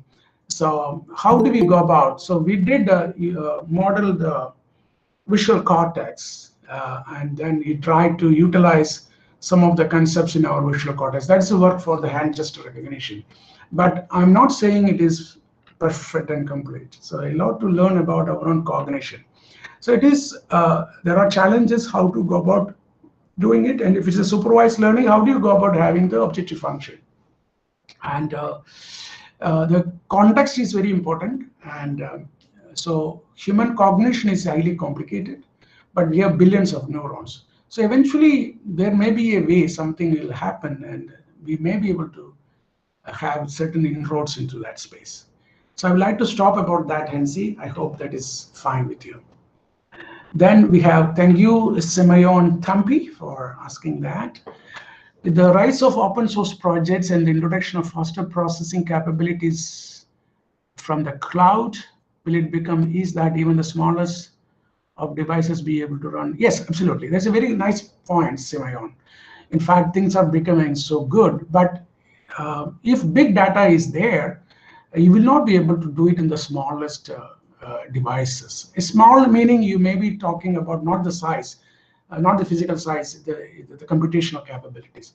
But I would like to say that even this mobile phone, which we have, is more powerful, multiple times powerful than the computer that sent Sputnik, okay, in 60s and all. So, but we don't use it fully. We have a lot of things, unnecessary things here. So if you really tweak it and then, jailbreak, you can really do wonderful things with this. And this is very good, damn good actually. But that is long way. So the main issue will be the communication. So the other day I was talking to, and somebody was, presenting, I mentioned in the other lecture 2 days back that, a drone which you can fly into the water. And then somebody said, sky is the limit. And I said, sky is not the limit. The communication is the limit. So communication with 5G, that will change, okay, a lot. Okay, Monisha, okay, thank you. Thank you, Monisha, for sharing. It's very important to say thank you, okay? We have to be gratitude. We have to have gratitude, okay? Aditya Gupta, thank you very much, sir. Enjoy listening to your session. It was one of the best sessions. Thank you very much, Aditya. I was really scared, to be frank with you, to what to present, because I don't know your backgrounds and where to put a boundary. I put in a lot of effort, a couple of days to really do that. And it helped me to really position myself better. I learned also along with that. Thank you, Aditya. Aditya has a query. What should be the project to start with on AI to learn and go beyond? Okay, so what I've shown here, there's a TensorFlow. First is in Coursera or in some typical online courses, you learn about neural network. I would suggest you to start neural network, okay, because it is so pervasive. And then you do some course. So what I suggested to my son is if you want certification for the online open courses, you pay for it. If you don't pay for it, you will not get the certification. But for the basic courses on certain things like deep learning, artificial neural network, like that, you get the certification. You can include that in your CV. Now, the world is going to change. Google has started its own university, okay? And Google doesn't care about the degree anymore, okay? Because degree is actually a barrier, because somebody else teaches somebody's syllabus, and I don't know what I really like, and nobody tells me what I like. So you explore, you learn, empower yourself, and then make a difference, okay? So you can start with some online courses. If it is, I mean, I don't know how much is available, which university you're from, so I'm saying this in general, and learn. And then one thing I told my son is that he got virtual computing space from, if I'm not wrong, Data Camp. You pay for it for a year, and I think it is not too much. If I remember, that was a few $100 US. If it's $200, it is something like $14,000, $20,000, something like that. But it is based on the number of hours you use. Okay, so you don't keep it running throughout. You stop the process and then learn. Okay, so I suggest you to strongly do that, and then slowly you eat into AI space. Okay, Simeon, thank you. And I dreamed. Hey, you were there yesterday. I dreamed. I remember you. Thank you. Thank you very much. Yeah. So any other questions? Did I take more time, Deepa, or anyone from Talk? No, sir. You are right. Okay, right? Yeah. This is what you expected. Am I right on that? Yes, sir. Yes, sir. This is what we expected. Okay, Deepa. So Aditya, thank you. So should we start with that? All the best to you. And Thank you, sir. Deepa? Thank you, sir. Thank I'd you. like to make one more comment. Okay, one more comment. Okay. I'd like to say this, that we have a wrong feeling that we learn only when you are a child. Wrong. Okay. People say the development studies. Some people say you learn in the first 6 years and 10 years and 20 years. No, it's wrong. You can learn anytime. There are a lot of changes in the study of brain. You can learn any new things anytime. There is no age stopping you. Okay, so anybody can learn anytime. Okay, so don't follow those rules. Okay, so all the best to you. Thank you giving this opportunity to share and do more. I've given only the tip of an iceberg. It's a lot of things. Deepa, all the best to you and your people. Thank you so much, sir. Thank you so much. Thank you. Thank you, sir. Thank you very much. Thank you, sir. It was really an interesting session. It's been 2 sessions you have been with us during this STTP. Thank you very much for listening to our call. Yeah, thank you very much. All the best to you, Preeti. Thank you very much. Thank you. So I'll stop now. I have to have my lunch. It is 1:43 Singapore time. I have to have my lunch, and then I have a long examination online, 4 hours. I hate that. Okay, yeah. So okay, bye-bye. Ta-ta. Okay, sir. Bye. Bye-bye. Thank you, everybody. Dear participants, so we have come to the end of the first session. We have the second session lined up now. So we'll just take 2 minutes to relax, and we are starting the second session soon. Okay, just 2 minutes. It's not a break. We are starting with the second session.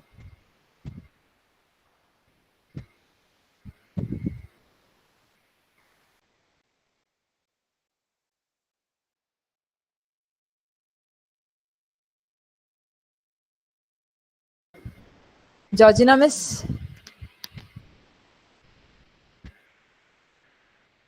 Georgina, miss, can you hear me?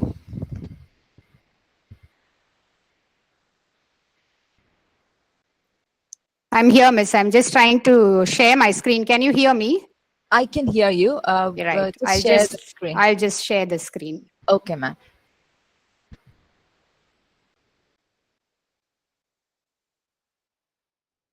Can you see my presentation? Yes.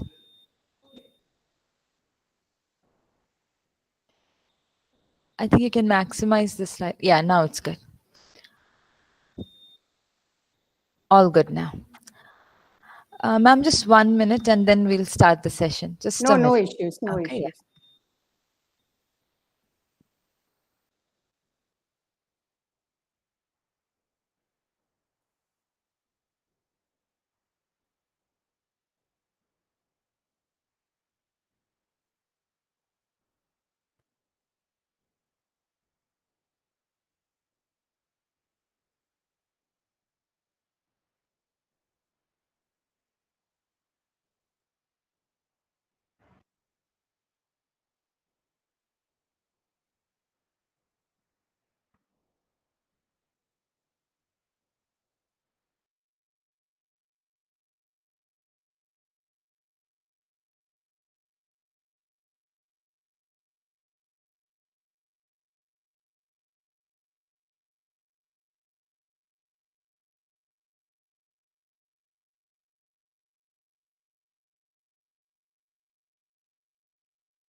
A very good morning again. Welcome you all back. Let's move on to the second technical session of the day on the topic Robot Modeling and Visualization using URDF and ARVIS by Dr. Georgina Binoy Joseph.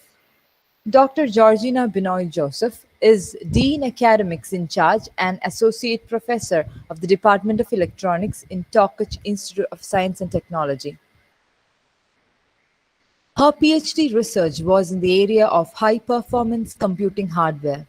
Ma'am also holds an MBA degree with specialization in operations management. She has 24 years of experience in industry and teaching. Her experience as production engineer in charge of biomedical products has led to an interest in industrial robotics and automation. Her current research interests include hardware acceleration algorithms and systems for edge computing in the fields of computer vision and has received funding from DST, AICT, KTU CERD and IEDC. She is the coordinator of SPAN, Skill Planning and Acquisition Cell of the Department of Electronics, TIST, and has conducted more than 40 workshops for students in diverse technical areas, including OpenCV, virtual instrumentation, IC design using Cadence tools, robotics, and is trained faculty under the E-Yantra program of MHRD.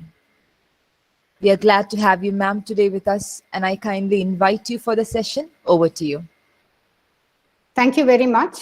At the very outset, I would like to express my thanks to AICT for sanctioning this STTP to us. And the good point one of the good points that I could make out in this COVID pandemic is that we are able to hear and listen to the lectures of people from all over the world. The brilliant lecture given by Professor Prahlad Vadakepat in the previous session was really inspiring. And the things that he said are actually leading into what I am presenting today. So I'd also like to express my sincere gratitude to our principal, Dr. Preeti Teketh, and our HOD, Dr. Deepa Elizabeth. She is the guiding force of our department and always pushes us, like the Professor Prahlad said, she always pushes us to learn new things and to move out of what we, in a very cliched form, call the comfort zone. Similarly, I would like to thank all the organizers of the Department of Electronics for the excellent way in which they have been organizing the STTP. So toch, as you know, is one of the pioneering engineering colleges in the state, being one of the first to start BTech in robotics and automation in the previous year. Our current batch we are having 2 batches running now. One is in the first year and one is in the second year. So we felt that the need for exposing the faculty to this sort of training is very important. As Professor Prahalad said, that 2 main takeaways from his lectures were, one is we have to work closely with the industry, and the industry does not want book knowledge, and industry wants people who know how to do things. Okay, you can always learn while you are working there, the theory, but the ability to be able to do work from day one onwards is what the industry is looking for now. There is no time to train people, there is no money to train people. So we need to bring our students to the level that they are employable from day one. And for that, we need to make changes in the way that we are presenting our classes. That is the first thing. The second thing is, everything has become interdisciplinary now. You cannot make a product exclusively for, let us say, the mechanical engineering or the electronics engineering, computer science. Everything needs to come together, and then only you will get a product. Okay, so we need people who can speak each other's languages. So an electronics engineer cannot say, I do not know mechanical engineering. A mechanical engineer cannot say, I do not know computer science engineering. And that is where the government of India now has focused on these interdisciplinary thrust areas. Only if we move into those areas are we going to be able to make something for or do something for our country. So that is why this department has taken up this challenge of organizing in this emerging area, this particular STTP. So my presentation today would be actually covering 2 parts that Professor Prahalad had mentioned. One of the things he said was, you have to learn new things, right? He said you have to learn new things. You have to learn interdisciplinary things. You cannot stick to your core branch and then say that I know only this, I will work only in this area. You have to learn interdisciplinary things. Second challenge that he gave to us was that we have to be ready to work with the industry. So that, again, somebody had asked him, how can we go in and learn something in AI, right? So one of the methodologies for people like us, because faculty like us are also facing the disruption of all these new emerging technologies. Nobody talks about the faculty. People are always talking about how the graduates will become employable. Now, in order to make the graduates employable, it is important to upskill the faculty also. Of course, STTPs and FDPs are very important in upskilling the faculty, especially in emerging areas like that. But we also need a little bit of guidance as to how to go and approach all these new technologies. One of the ideas that Sir had said was to do some MOOC courses, and his idea was an excellent idea.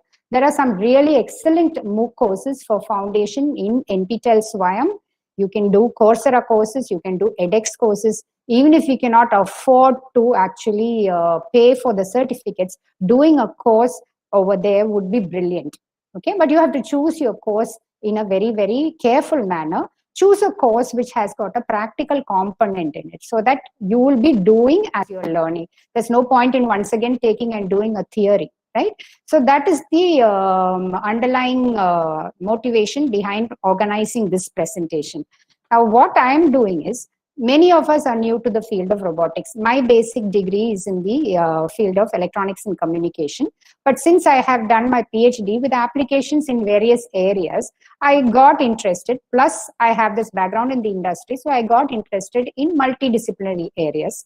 And believe me, one of the methods that I learned is that, okay, you learn a little bit of the underlying theory and then straight away plunge into doing something. Okay, doing something means building some product or building some device. Now, with the COVID situation, many of us are unable to work for a long time in our laboratory. So hardware may be out of the question, but whatever discipline we are in, whether mechanical or electrical or electronics or computer science, the world has progressed so much that software that used to cost lakhs and lakhs of rupees and was basically inaccessible to many of us, is now lot of it is open source. Okay, so there is a lot of brilliant open source software available, supported by very big industry majors. You can go to those websites, you can download those software, and you can start working, because those websites will tell you how to start working. Okay, so I am a self-taught person. So in a similar way, you all can also be a self-taught person.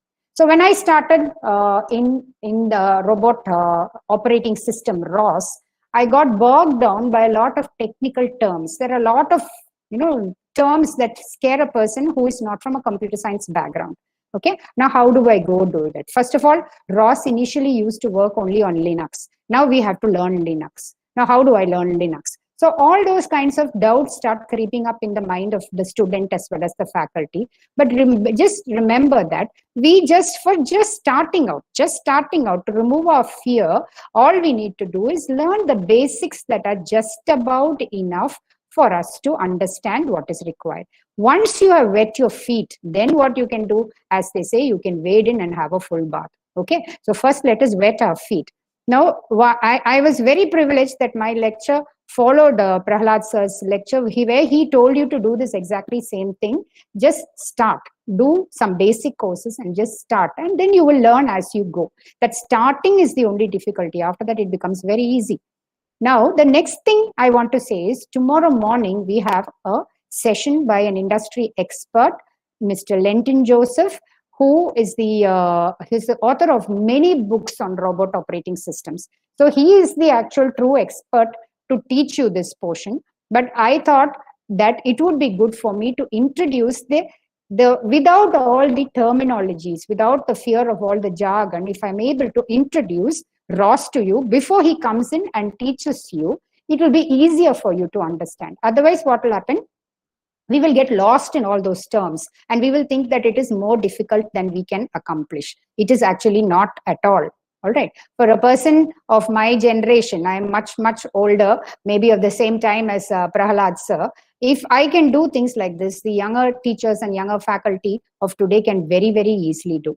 I'm sure that many of you all are already working in the area of ROS. So if there are any people like that, please bear with me, because this is a very basic introduction to ROS and how to model a robot using ROS. Okay, so what is ROS? ROS stands for Robot Operating System. It is an open source community based meta operating system. Okay, so what is a meta operating system? ROS is not a replacement for Linux, or it is not a replacement for Windows or Mac OS. It actually is built on top of our existing operating system. So what it does is it allows certain processes, which are called nodes. Processes or nodes are things that do computation, small programs that do computations. It allows them to communicate with each other at runtime. Okay, so tomorrow's lecture, Mr. Lentin Joseph will probably talk to you about publishers and subscribers and all. I don't want to bog you all down with those details right now. I just want to tell you that this is not an operating system in the sense that it cannot, execute algorithms or perform computations. It is a meta operating system which is built on top of your existing operating system in whatever system you are in. And it allows the different computational elements called nodes in your packages to communicate with each other. So you can always call it as a middleware, that is message passing. It is a message from one node to the other node, it passes messages. So you can call it a middleware, which is a message passing middleware. Okay. So another thing it does is it provides us with the libraries and tools for people like us to create robot applications quickly. We don't have to go to the base level to write every single program. Already, all these things are built in. Suppose you want to take a laser scanner and use it. There is already code and there are already packages and libraries available to help you use that. You just take it and use it. You don't have to go and develop that code. That is the beauty of ROS. Okay, so it provides hardware abstraction. You don't have to immediately think about which hardware you're going to implement it on. You have just got to go and do your simulations and do your planning inside that. Okay, it provides device drivers, visualizers, and much more. Now, ROS, where can we use it? ROS can be used on embedded computer boards such as Raspberry Pi boards, small computer boards like Raspberry Pi boards. You can, install your Linux operating system and then install a light version of the ROS. And then already you have done offline, you have done all your planning and your modeling. You just transfer it to the Raspberry Pi board and your robot will run according to the instructions that you have given in your basic programs. Okay, so the documentation is available in this website, wiki.ros.org. It is comprehensive, it has excellent tutorials. Most of the material that I'm using today are only. All right. Now, ROS also helps us because a robot has to be autonomous. A robot is not something that we want to actually use a remote control or a joystick or something like that to control. We want it to be autonomous. And for that, you have to build in intelligence into the robot. For that, ROS gives us many, many packages for this intelligent applications like 2D and 3D point cloud processing. That comes when you want to build a map. Many vacuum cleaners and house cleaning robots are available in the market, even in India today. Now, how do they do that? They use laser scanning and other techniques to develop a map of the surroundings. So for that, we need this package for 2D and 3D point cloud processing. It also allows us to do motion planning and navigation offline. You can actually decide how each thing is supposed to work. Okay, and it also allows us to see, simulate, visualize, and see what is happening.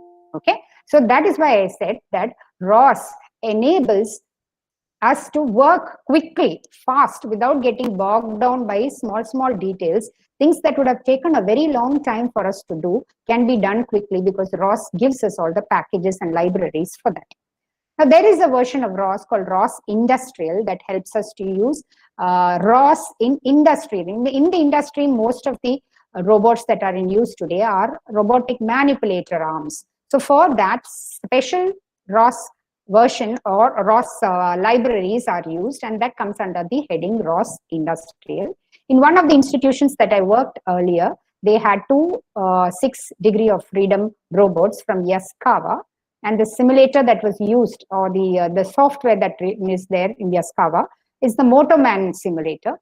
So Yaskawa is one of the first industrial robot OEMs to develop this, use this ROS for their robots. Okay, so the drivers in the Yaskawa robot, that they are robotic arms, you must understand, they communicate with ROS. So they are all ROS enabled. In toch also, we have a 6 degree of freedom robot from ABB. Okay. Now, what are the different robot-specific features in ROS? First and most important things is there are standard ways in which you can define things. Okay, standard message definitions. What is message definitions? I said that ROS is a middleware that allows something to communicate with something else, one node to communicate with something else. So messages are passed. So there are standard definitions for messages. So that what happens is you have to write it in that particular way, and this code is portable to any other person's system and it can be used by anybody else. Okay, so there are definitions for poses, transforms, vectors, cameras, lasers, okay, odometry, maps, all those things. There are definitions. So you have a, like I am doing a ROS project today, you are doing a ROS project today. It will be very easy for you to understand mine and mine to understand it. It would be very easy for us to share parts of code because of the standard message definitions. Then we have what is called the geometry library. Now, a robot is a physical structure. Okay, so you have to describe that physical structure in the form of the geometry, how something is connected to something else, what is the size of something else. So for that, we use what are called transforms. For those who have already working in the field of robotics, you will know that we use what are called homogeneous transformation matrices in the mathematics to do this. Okay, so you have to define an x-axis, a y-axis, and a z-axis to tell you what is, where is this object in relation to something else. Okay, so that transform library is a library available in ROS, which takes care of a lot of our headaches. You don't have to bother about matrices or anything like that.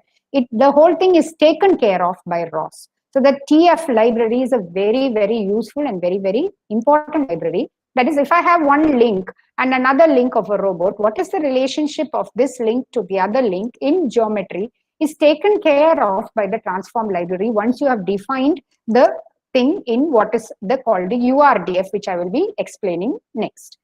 Okay. Now, what is the robot description language we are going to use for the presentation today? We are going to use what is called URDF. It is called Unified Robot Description Format. There are other formats called SRDF and all used by specialized packages. For a person who is starting off, URDF is the starting point. Okay, so Unified Robot Description Format is understood by the rest of the ROS system. All the libraries, when they see this URDF, they're able to understand it, interpret it, and use it accordingly. The transform library that I talked about, the RVIS that we're going to learn, all these things recognize this URDF. Okay, so you can also make preemptible remote procedure calls. What is the meaning of that? Suppose you have a robot going from one point to another point, okay, and you have mapped its progress using some motion planning thing. In between, you can actually stop that robot. It doesn't have to do what you had actually programmed it to. You can stop it, you can give redirection. So from a remote area, you can control an autonomous robot. You can stop it and redirect it. All these things are very useful when we're doing complex projects.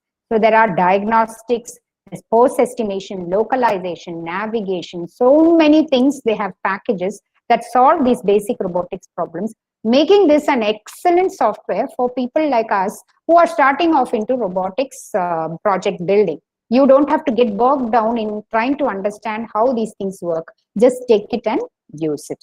Okay. Now, the key thing that we are going to do in the lecture today, or the seminar portion today, is this URDF and RVIS.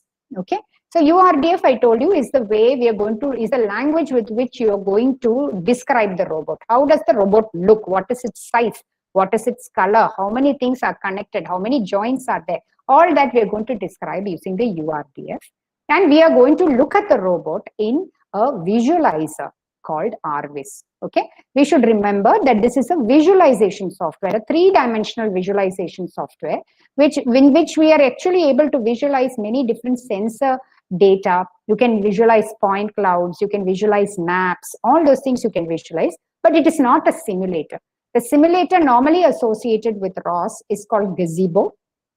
Okay, if I have to go into Gazebo also, I have only 1.5 hours, it will not be enough. And I hope that Mr. Linton Joseph in his session tomorrow will introduce you to the Gazebo simulator. So Gazebo is a simulator, whereas RVIS is a visualizing tool. How does the robot see itself? That is what is RVIS. Okay, now how do we go and do this? Now, first of all, we have to go to this www.ros.org, where excellent instructions are given on how to install it. You just have to follow it word by word without making any deviations from what they say. Now, in case some problem happens also, just type a question in Google and you will see hundreds of questions similar to what you have asked available in things like Stack Exchange or even the ROS community. The questions would have already been answered. Okay, because many people are like us who are actually starting off in new areas, so they will have doubts. Our doubt would have already been asked, and we can always use that to clear our doubts. Okay, but otherwise normally you will not have a problem. So the currently running ROS distributions are ROS2 and ROS1. Okay, ROS2 runs on Windows 10, Ubuntu, and Mac OS. It's called ROS Foxy Fitzroy. It is not yet stable, so I wouldn't advise you to start off on ROS Foxy Fitzroy. Now in ROS1, unfortunately, ROS1 runs only on Linux. Okay, ROS1, the latest version is ROS Noetic. The previous version, which is also currently running, is ROS Melodic, and previous to that was ROS Kinetic. Now, ROS Kinetic is what most people who started on ROS earlier would have done. Okay, but since I was installing ROS on my laptop, I thought, why not go for the one that was currently running? At the time I started working, Melodic was what was running. So Melodic requires Ubuntu 18.04, and I was not interested in having a VirtualBox kind of VMware software where I have two OSs running I didn't want to do that because mine is a normal laptop. It is not a very high-end laptop. It is a simple i3 processor with an 8 GB RAM. That's about all. Normally, if you are going in for ROS installation, it is preferable to have at least 16 GB and an NVIDIA graphics card. Okay, but you can always start off even if your laptop is in or your desktop is at a lower end. So that is why I did not want to install an extra OS and make my already burdened laptop burdened some more. Okay, so what I did was I used WSL. WSL is Windows Subsystem for Linux. There are very clear instructions on how to install Linux in Windows. Okay, so it's called Windows Subsystem for Linux. You can just search, you will get the instructions on how to install that. Now, when you're installing it, see that you install Ubuntu 18.04. They will tell you which Ubuntu version to install. The instruction will come from WSL itself. You install that. If you have installed Ubuntu 18.04, then you can go to www.ros.org and then install ROS Melodic. Kinetic is no more available. There is no support for that. Noetic is there, but I had installed Melodic. Okay. So once that installation is done, initially it might seem a little strange to you, but remember that very clear instructions. You can just even copy paste the commands. You don't even have to type down the commands. Now, once you have done that, then you also install another software called Visual Studio Code. Okay, Visual Studio Code is a code editor. It is available for all the platforms, Windows, OS, Linux, everything it is there. It is a code editor. It helps you organize your files and packages and everything. Okay, especially current day things like the open source and the markup languages for cloud computing, all that, the Visual Studio Code becomes very useful. So even if you're not working in ROS, if you have VSE in your laptop, it will be very useful for you. All right. So today's the lecture, the pipeline or the order in which I'm going to go is very basic. Okay. Somebody who is really well versed in ROS will say, "My goodness, she's going and teaching ROS without even saying the concepts of publisher and subscriber and node and topic and message." I am not going to do that because there is a better person than me to say that in tomorrow's lecture. And why I'm not going to do that is I want to give you all the confidence to say that you can start off even without knowing all the big things. Later on, you can go back and start doing the details. You can go and learn the details. If we get bogged down in details, already we are pressed for time. Okay, if we get bogged down in details, what happens is then we will not venture into something. So just go and do it. Okay, as and when it comes up, you learn. And once you're confident, then go back and learn all the details and get confidence. Okay. So what we're going to do is we're going to set up a ROS Catkin workspace first. Then we're going to create a ROS package for the robot. Then we're going to create in the package a URDF file which describes the robot. And then we're going to launch that robot and visualize with RDF. That is all I'm going to do today. The rest will be covered by Lentin sir. All right, the first thing, setting up a Catkin workspace. Now, what is a Catkin workspace? Okay, Catkin is the official build system of ROS. Now, what is a build system? Build tools are programs that automate the creation of executables.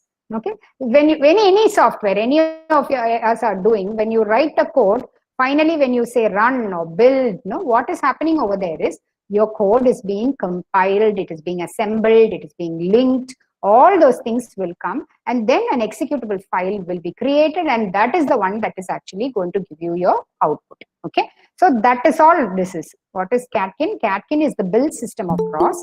Just like if you go to MATLAB and say build or run, those things, what all happens, you have written a code. When you say you're using the build system, what is going to happen is the compiling, the assembling, the linking, and whatever is necessary to create an executable is done automatically. We don't have to bother about it. And that is why we need to create a Catkin workspace, because we need to use this build system. We want to compile our code. So we need to create a place where we are going to go and put our code. And that is what is called a Catkin workspace. So this is where you're going to write your code, modify it, build it, and use other packages along with it. Now, from here onwards, please bear with me. I am going to go out of slideshow because I'll need to keep switching screens to show you the codes. Okay, so I'll not be going back into slideshow. I'll be going up and down from the normal view of your presentations because I need to show you the screens. All right. Now, the code that we require is called mkdir -p space.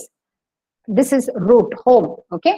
gbj underscore workspace underscore src. Okay, maybe till I finish this, I'll go back to slideshow. Okay, now what is this? This is Linux. Like I told you, you are having a Linux based, Melodic is Linux based. So you have to go to your Ubuntu terminal and you have got to type certain things. Okay, so you should not say, I don't know Linux. So how will I do this? There are some certain basic commands in Linux that are extremely easy to do. And the first thing is called mkdir. You're making a directory. Okay, -p says that create a parent directory if it does not exist. Okay, and where do you want to create your directory? You want to create it in home, and you're going to give a name for your directory. I just gave it as gbj underscore workspace. You will see a lot of different names that you can use, test underscore workspace, catkin underscore workspace, some name. Okay, and then you are going to create an src directory also. Then we need to move. So what is mkdir doing? Mkdir -p and all these things. These are all available in the ROS website. So it is not something that you are going to have to remember and make notes. Everything is there in the ROS website. The only thing that I have changed is that name of the workspace I have customized to my thing, because I had done a lot of different workspaces to understand things. So the latest workspace I made for the case of the STTP is this gbj underscore workspace. Okay.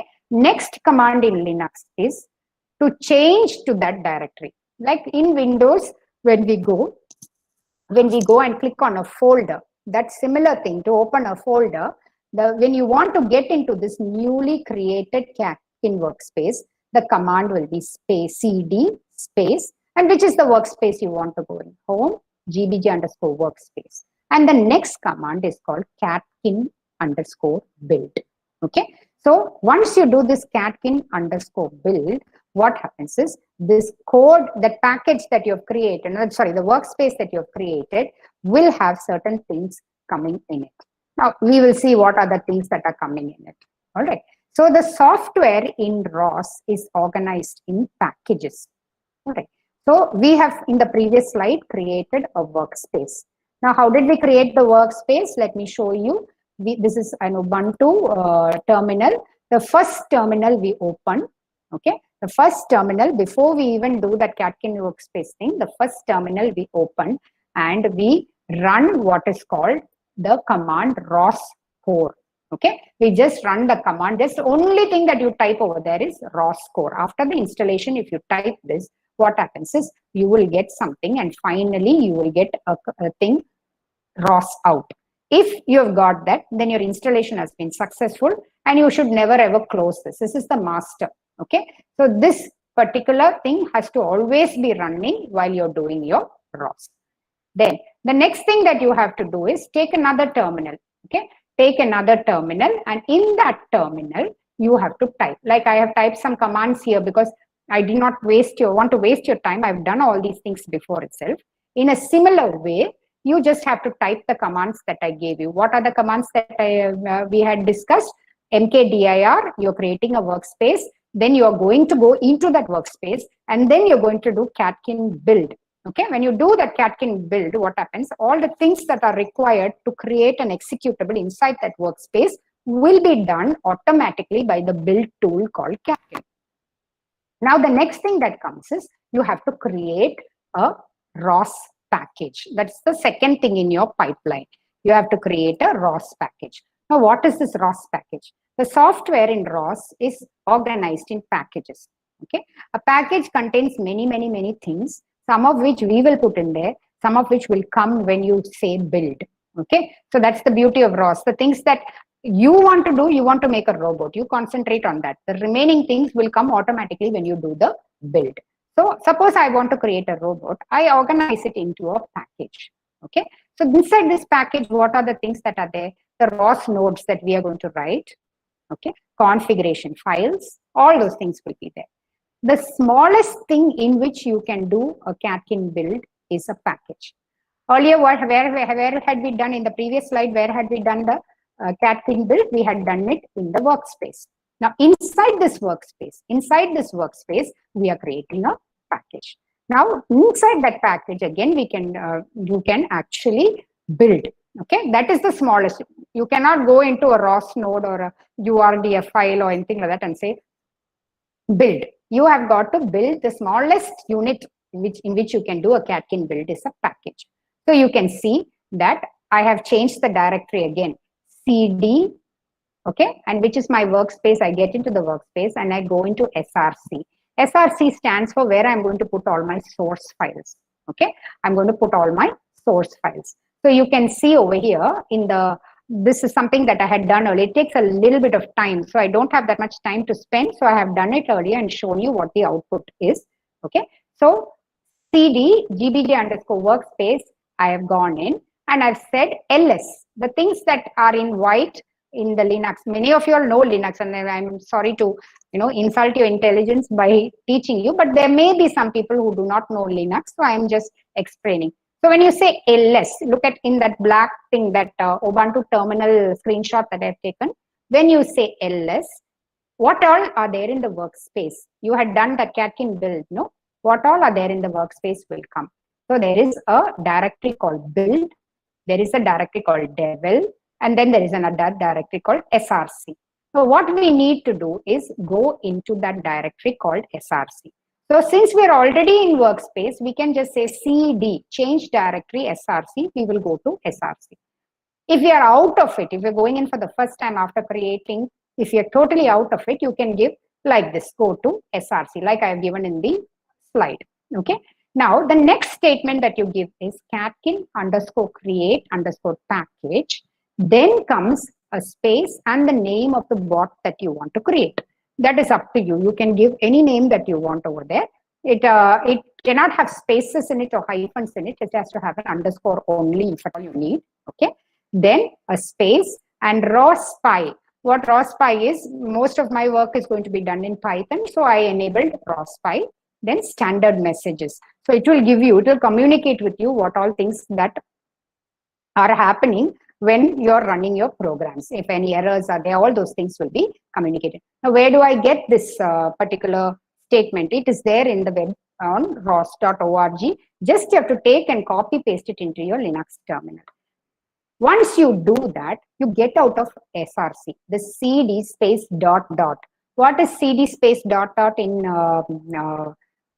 Linux? CD space dot dot is you are going back to the previous level of directories. Okay, so you had come into src directory. Now if I say cd dot dot, you're going back into gbj underscore workspace. So from there you do another catkin build because you have created a new package. Okay, so because you've created another new package, you do a catkin build. Now what are there inside the packages? Inside the packages are nodes. They are the ones that perform the processes that perform the computation. We are going to see how to write a node.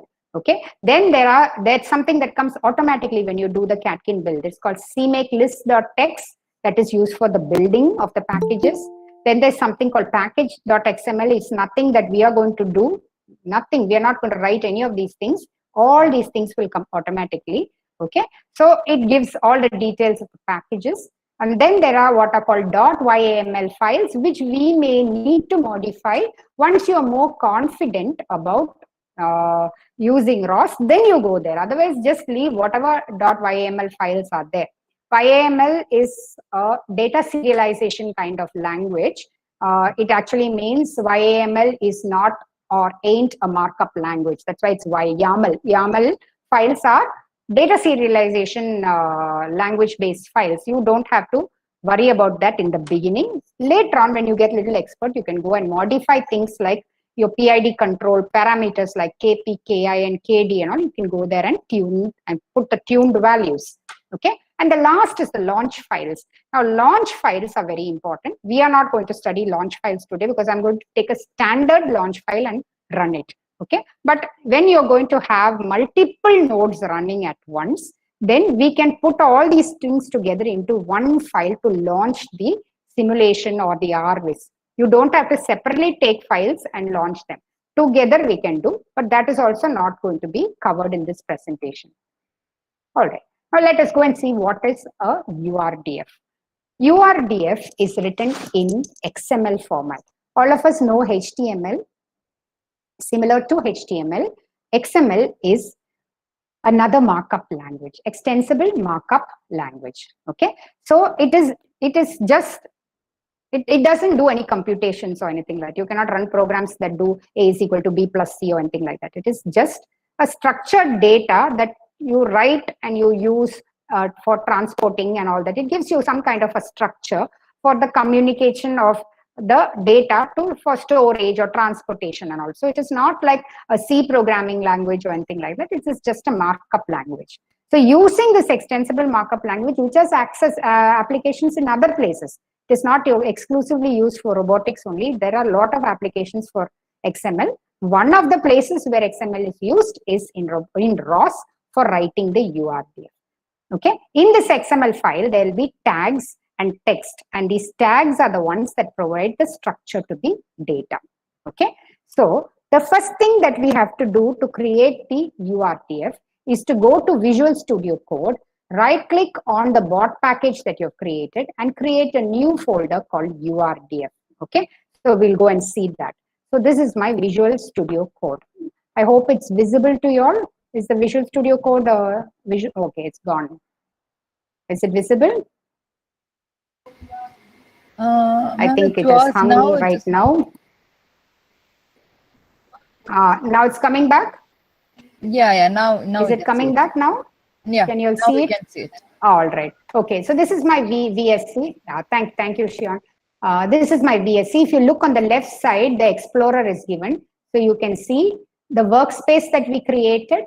Okay. We just created a workspace. And when we did Catkin build, your build, devel, and SRC directories were created. Inside SRC, we have created a package which is called gbj_bot. Okay.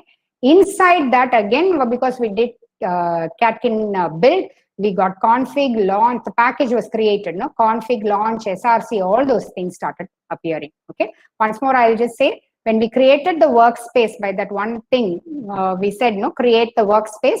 This came automatically here. When you build it, the build, devel, and SRC comes automatically. Inside SRC, we created a package _bot. Okay. Again, we built that, and then we got config, launch, SRC. Okay. Inside SRC, what you have to do is just right click. All right. When you right click, what happens is they will ask you what you want to do. So what you have to do is I'm going to put all my URDFs in one common place. I don't want to mix it up. So what I'm going to do is I'm going to right click and say new folder. When I say new folder, I will give the name of the folder. In this case, I have given the folder name as URDF. Okay. So under URDF, again, what we do is we right click and take a new file. Okay. All this will come to you all very simply. There is no fixed thing that says that you have to actually create a URDF folder. You can write your URDF straight away in SRC also, no problem. Okay. So after creating, right click and say new file, something will open up over here. One blank will open up over there. And you give the name. All right. So our first name that I gave was custom_bot.urdf. And in this space that is there, you will write the code. Okay. So this is the code for your custom_bot. So this code looks very lengthy because this code is also written for the gazebo simulation. Since we are not going to do the gazebo simulation, I have simplified the code and brought it down to you in as simple language as possible. So we will go back to the presentation to understand the code. Okay. Now what is this XML? You would have noticed that, okay, let me just, in the Visual Studio Code, you would have noticed a lot of these tags, less than signs and greater than signs and all are there. That is the extensible markup language structure. Okay. So you want to put things related to one type of data, put them together inside a tag. So you can see over here, you start off with a less than sign and you close it with a greater than sign. Those are the tags. Okay. So that is what defines the extensible markup language structure. So there will be a start tag. Okay. For example, you can see over here, you can see address. It's just an example. You start tag address. Inside that, you can actually write whatever you want to have. Inside that also, every element has to have a start and an end tag. An end tag example is like this. The same as a start tag, but with a slash. Okay. So everything is organized inside these tags. So you can have a structure by, if I say a start tag address, all right, written like this, till this end tag comes. How does the end tag look? The same as a start tag, but with a backward slash along with it in front. Whatever is coming in between, no, that belongs to this address element. Okay, but those elements also will have start tags and end tags. That is the thing.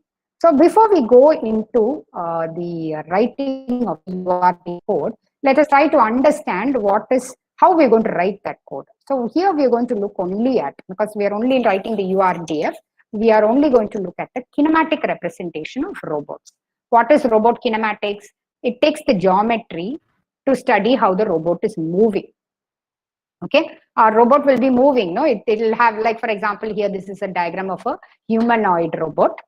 Okay, the picture that is shown to the right of it with a lot of blue and green cylinders is actually a kinematic representation of the humanoid robot. It's a very complex robot with 24 degrees of movement, 24 independent movements it can make. Its head can make 2 independent movements, its shoulder can make 2 independent movements, and so on. Okay, so the way this humanoid robot is represented kinematically is what is given in that skeleton-like diagram. Now, if you take a simpler version, if you take a robotic manipulator, now this is the diagram below is actually a all-R robotic manipulator. So you can see the base. Okay, then you can see the shoulder, you can see the elbow, you can see the tool pitch, tool roll.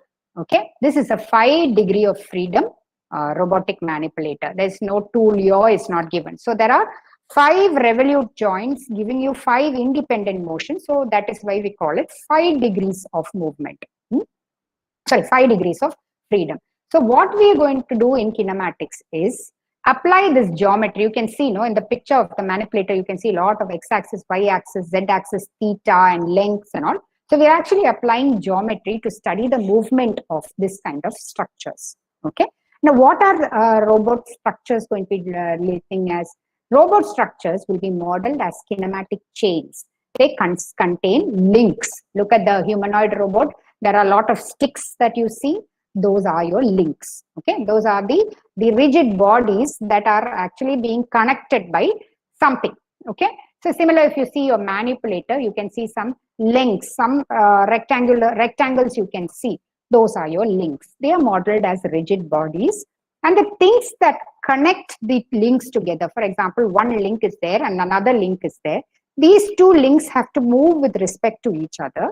That movement is given by what is called a joint. Okay. So you have one link, which is a rigid body, and another link, which is another rigid body. And you want link 2 to move with respect to link 1. Then link 2 should be connected to link 1 with a joint. Now, these joints can be of multiple types. But we will assume when we're doing kinematics, we will break down the complex joints so that each joint provides only 1 degree of freedom movement, either a pure rotation, it just goes around, or a pure translation. What is that? It just goes sliding, or in a straight line it moves. Okay. So once again, I'll explain. A kinematic representation of a robot doesn't consider velocities or forces or accelerations, nothing it considers. It just gives a description of the robot in the form of a kinematic chain. So what is a kinematic chain? A kinematic chain has got links, okay?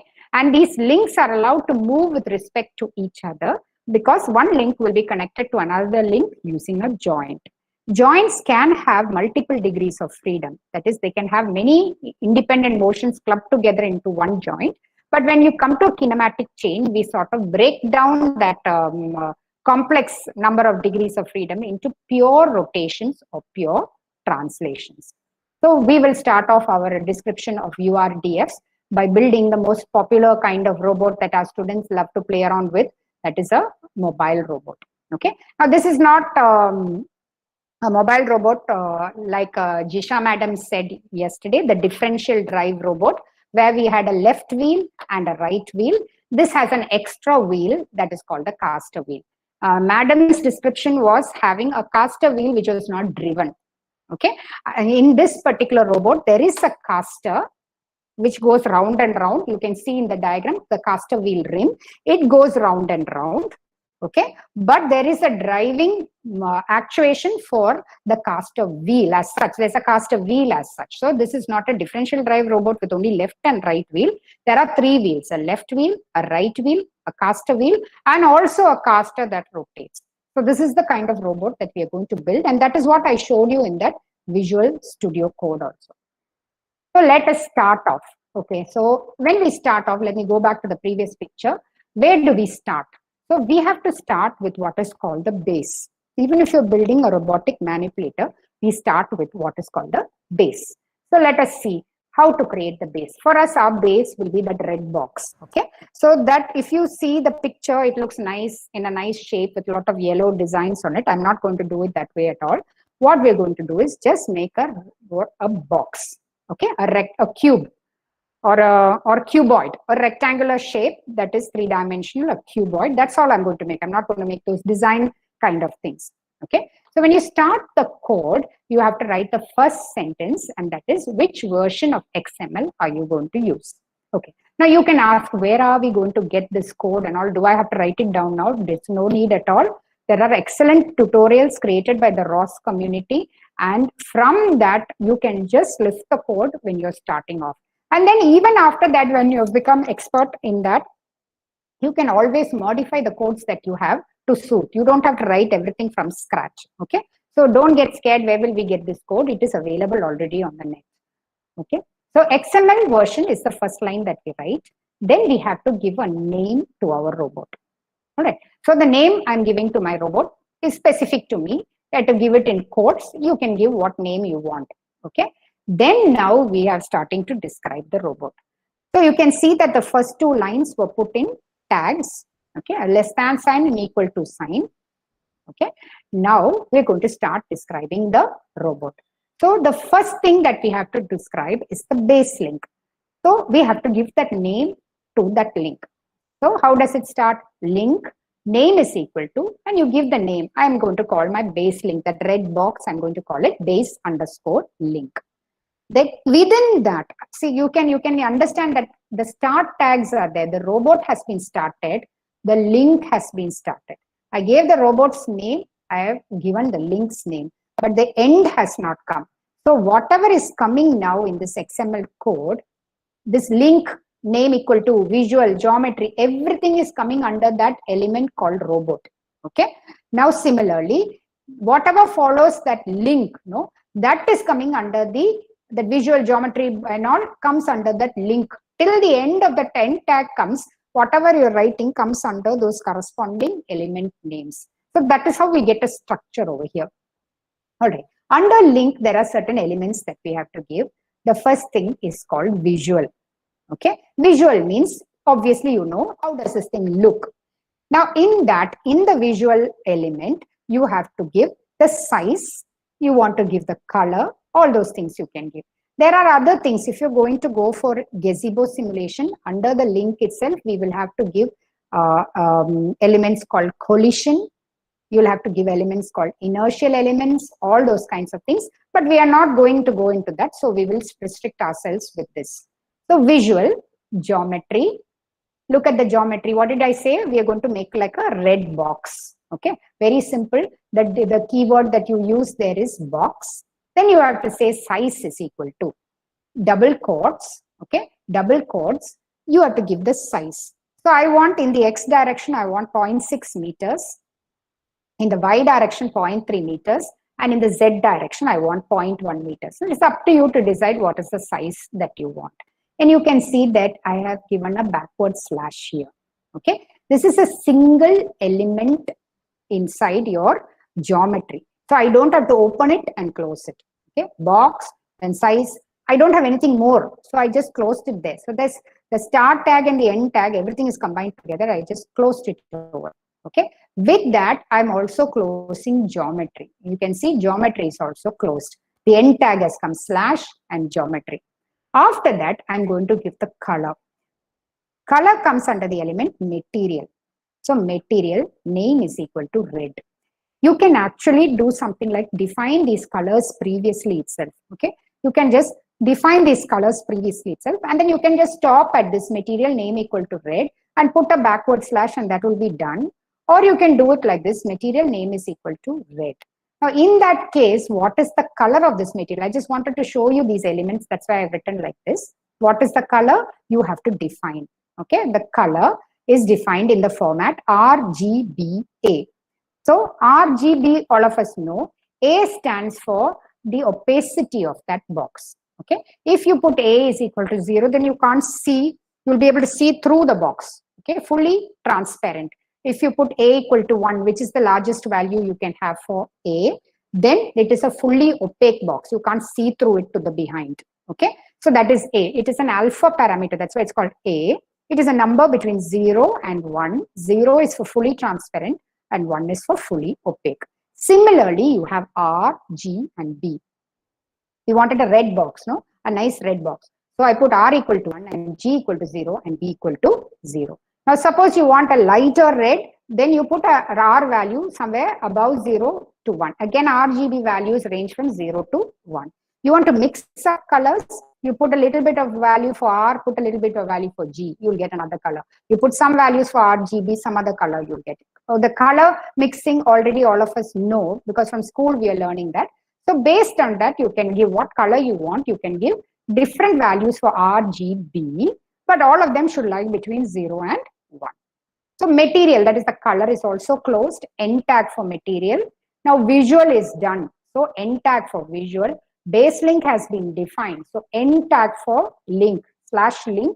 Now, if you run this code, you will close the robot also. I'm not going to do that right now. You close the robot also, and you launch this in RVis, what you will see is one red box. Okay, that's all you will see. Okay, so now what we're going to do is we don't want this last line, because we're going to define more links. What is the next link that we're going to define? If you go back to the picture, this caster wheel rim, no, look at the rim, that thing we are going to define.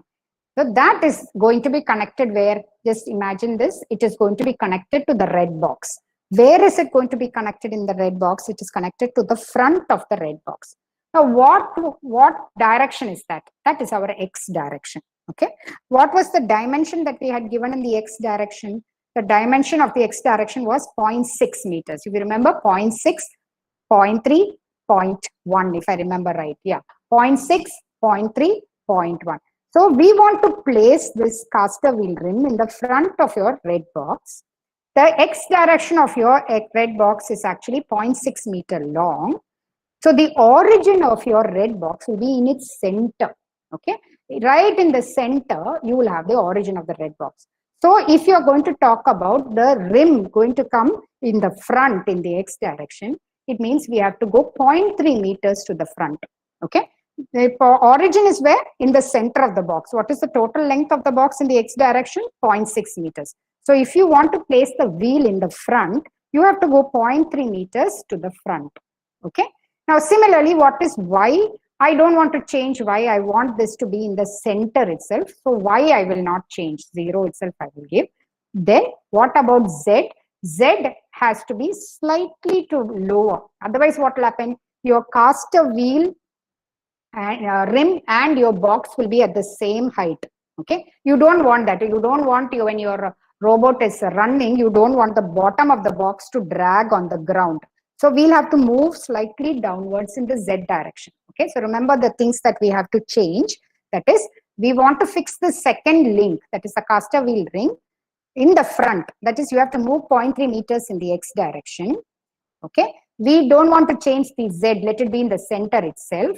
But sorry, Y, we don't want to change it, let it be in the center itself. Z, I want to move a little bit downwards and connect. I don't want to connect in the center. If I connect in the center, what is going to happen? What is going to happen is the box will drag on the ground when the wheel moves. Okay. So, but that and all comes when you're going to connect the second link to the first link. So first let us define the second link. So give some name, just like we did before, link name equal to some name. It's up to you to give visual. Okay. In visual geometry, let this caster also, we are only starting off, no, we don't want any special shapes. You can experiment with shapes after you have made your first robot. Okay, let it be box. Let its size be 0.1, 0.1, 0.1. So I'm getting a box 0.1, 0.1, 0.1. Okay, I close the geometry. Now for fun, let me say material name is equal to green. Okay, so you know how to make material name equal to green. Color RGB is 0, RGB, no, so 1 in G and 0 in R and B. I want it to be opaque, so I put 1 for A. Okay, then I close the material, I close the visual, and I close the link. Now, these two links have been defined. If you run this program right now, you know what you will see? You will see one red box, okay, and inside that red box, in the red box, you will see right in the center, you will see a green box. Okay, we have not said what is the relationship between the red box and the green box. Okay, if you run the program till where we have written right now, you will get in Arvis a red box, and in the center you will get a green box. Now you have to define the relationship between the red box and the green box. Where is its position? How should it move? What is the connection between the two? And that is where this joint comes in important. Okay, so to add a joint between the two links, now we have to start thinking of the x-axis, the y-axis, and the z-axis. We only thought of it in terms of the box length and width and height. No? So x-axis, y-axis, z-axis in Arvis, if you see, it is defined as RGB colors only. It's easy to remember. X will be red axis, y will be green axis, and z will be blue axis. Okay, so I want my axis to be the same. Okay, so first we will define the joint between these two links. So joint name is equal to front cast of wheel, and then we have to give the type of joint. Now your caster wheel should be capable, like your trolley bags nowadays that you have when you travel. No, how do the wheels of those trolley bags move? They go nice and 360 degrees they go, right? So that is this continuous type of joint. They just go round and round. This is not a wheel. This is not a driven thing. It is just a caster wheel rim. So the name of the joint is my wish. The type, let it be continuous, full 360-degree movement, like your trolley bags and all. Okay. Now axis. Now axis of rotation. Which is the axis of rotation? Now you can see in the diagram, the vertical axis is the z-axis. Okay. So I want my wheel to move around that z-axis. So that is why I give the axis of rotation as 0, 0, 1. That is, the axis of rotation is your z-axis. Okay. Now, what is the parent link of this joint? The first link that you made is the parent link. That is your base link. Okay. What is the child link of your joint? Child link is the second link that you made. That is front underscore caster underscore of wheel. Okay. Then you have to now say the position. All right. Position we are going to give as, which we decided earlier. No, it has to come to the front. From the center, it has to come to the front. So the total length of the box in the x direction is 0.6 meter. So when you want to come to the front, from the center, you have to move 0.3 meters. So that is why origin x, y, z, x is 0.3. Okay. Now x is 0.3. Y is 0, and Z, if you see, I had said it should not go down and touch, the box should not touch the bottom. But if you see the diagram, if you see, the caster rim, on that we are attaching the wheel. So that depth of the wheel is enough to prevent the box from scraping the bottom. So it is okay if the caster is in the same level as the thing. So I am giving Z also equal to 0. And let the axis of the base link and the caster link, let them remain the same. So there is no rotation or twisting with respect to the parent link. So RPY, roll, pitch, yaw is equal to all zeros. Okay. So once again, I'll repeat this joint, or maybe I will repeat this joint with something else because we're running out of time. So what this whole thing means is that we have defined a joint. Its type is continuous. Its axis of rotation, okay, continuous is a revolute joint, so its axis of rotation is the z-axis. That's why we gave 0, 0, 1 in axis. Its parent link is base link, in its child link is caster wheel, front caster wheel. Now what happens is, when this joint moves, when this joint that we have called front caster wheel of joint moves, the parent link will not move. It is the child link that moves. That is why it is important to know which is the parent and which is the child. Okay, the parent link will not move, the child link will move. And where are we placing it? You have to define the origin and how you are going to put the axis that is given by roll pitch.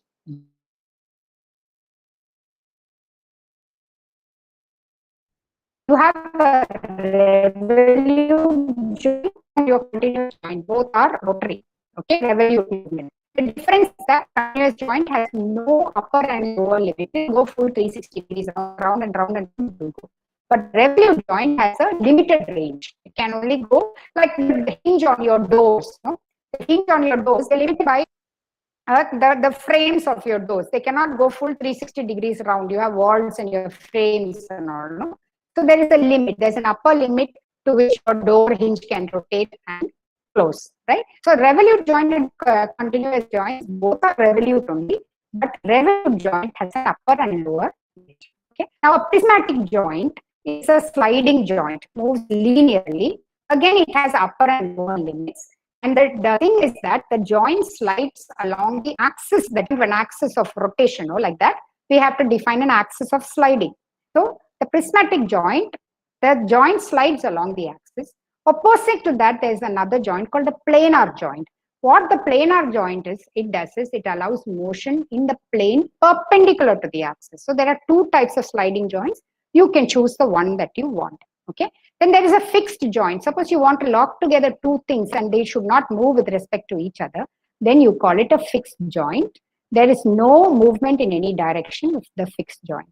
Now, a floating joint allows movement in all 6 degrees of freedom. These are your types of joints. Okay. Now, let us see how to add a wheel. Let us add the first wheel, that front wheel, your caster wheel. Okay. For that, you have to create the wheel itself. First, you have to create the wheel. Okay. Let me call the name front wheel or caster wheel, whatever name you want to give, you can give. Link name is equal to front_wheel or caster wheel. Okay. Is there any doubt so far, or can I just proceed? Because I'm not able to see my screen. I thought I heard some noise. Is there any doubt so far, or should I just proceed?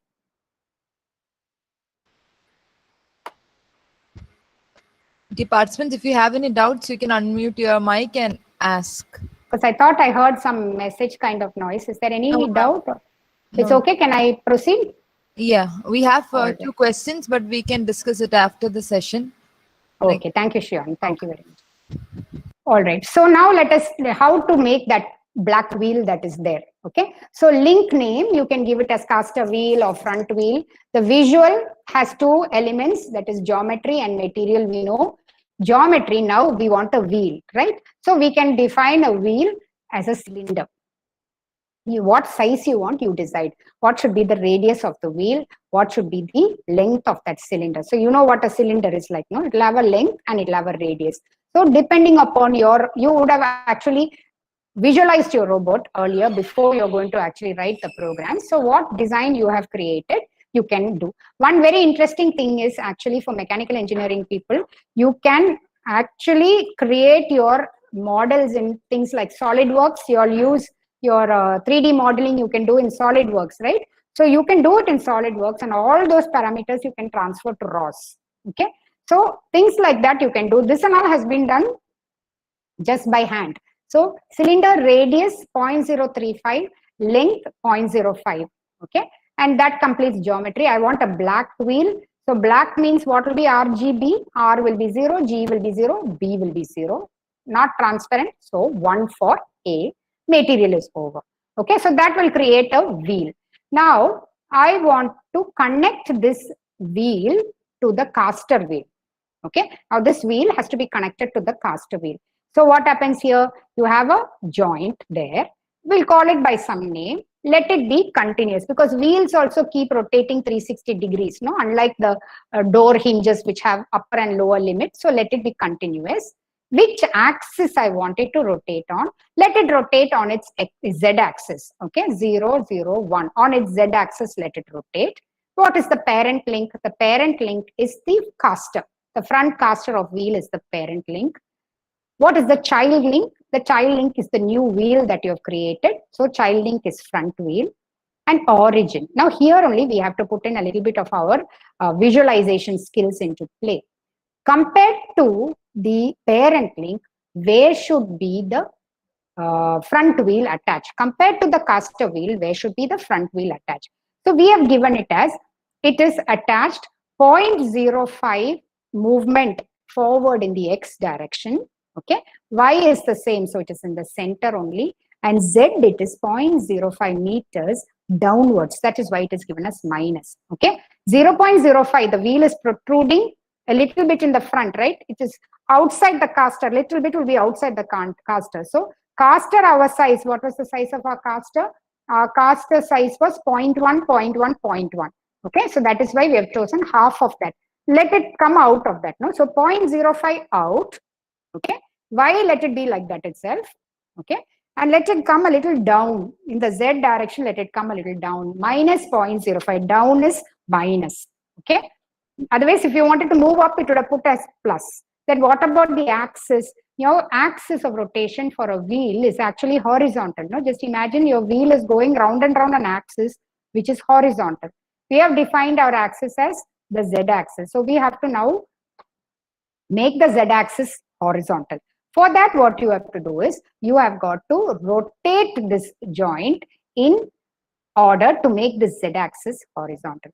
So if you see RTY, we are given rotation along the x axis. The first R is rotation along the x axis by minus 1.5708 is actually minus 90 degrees. We are twisting it minus 90 degrees to the front.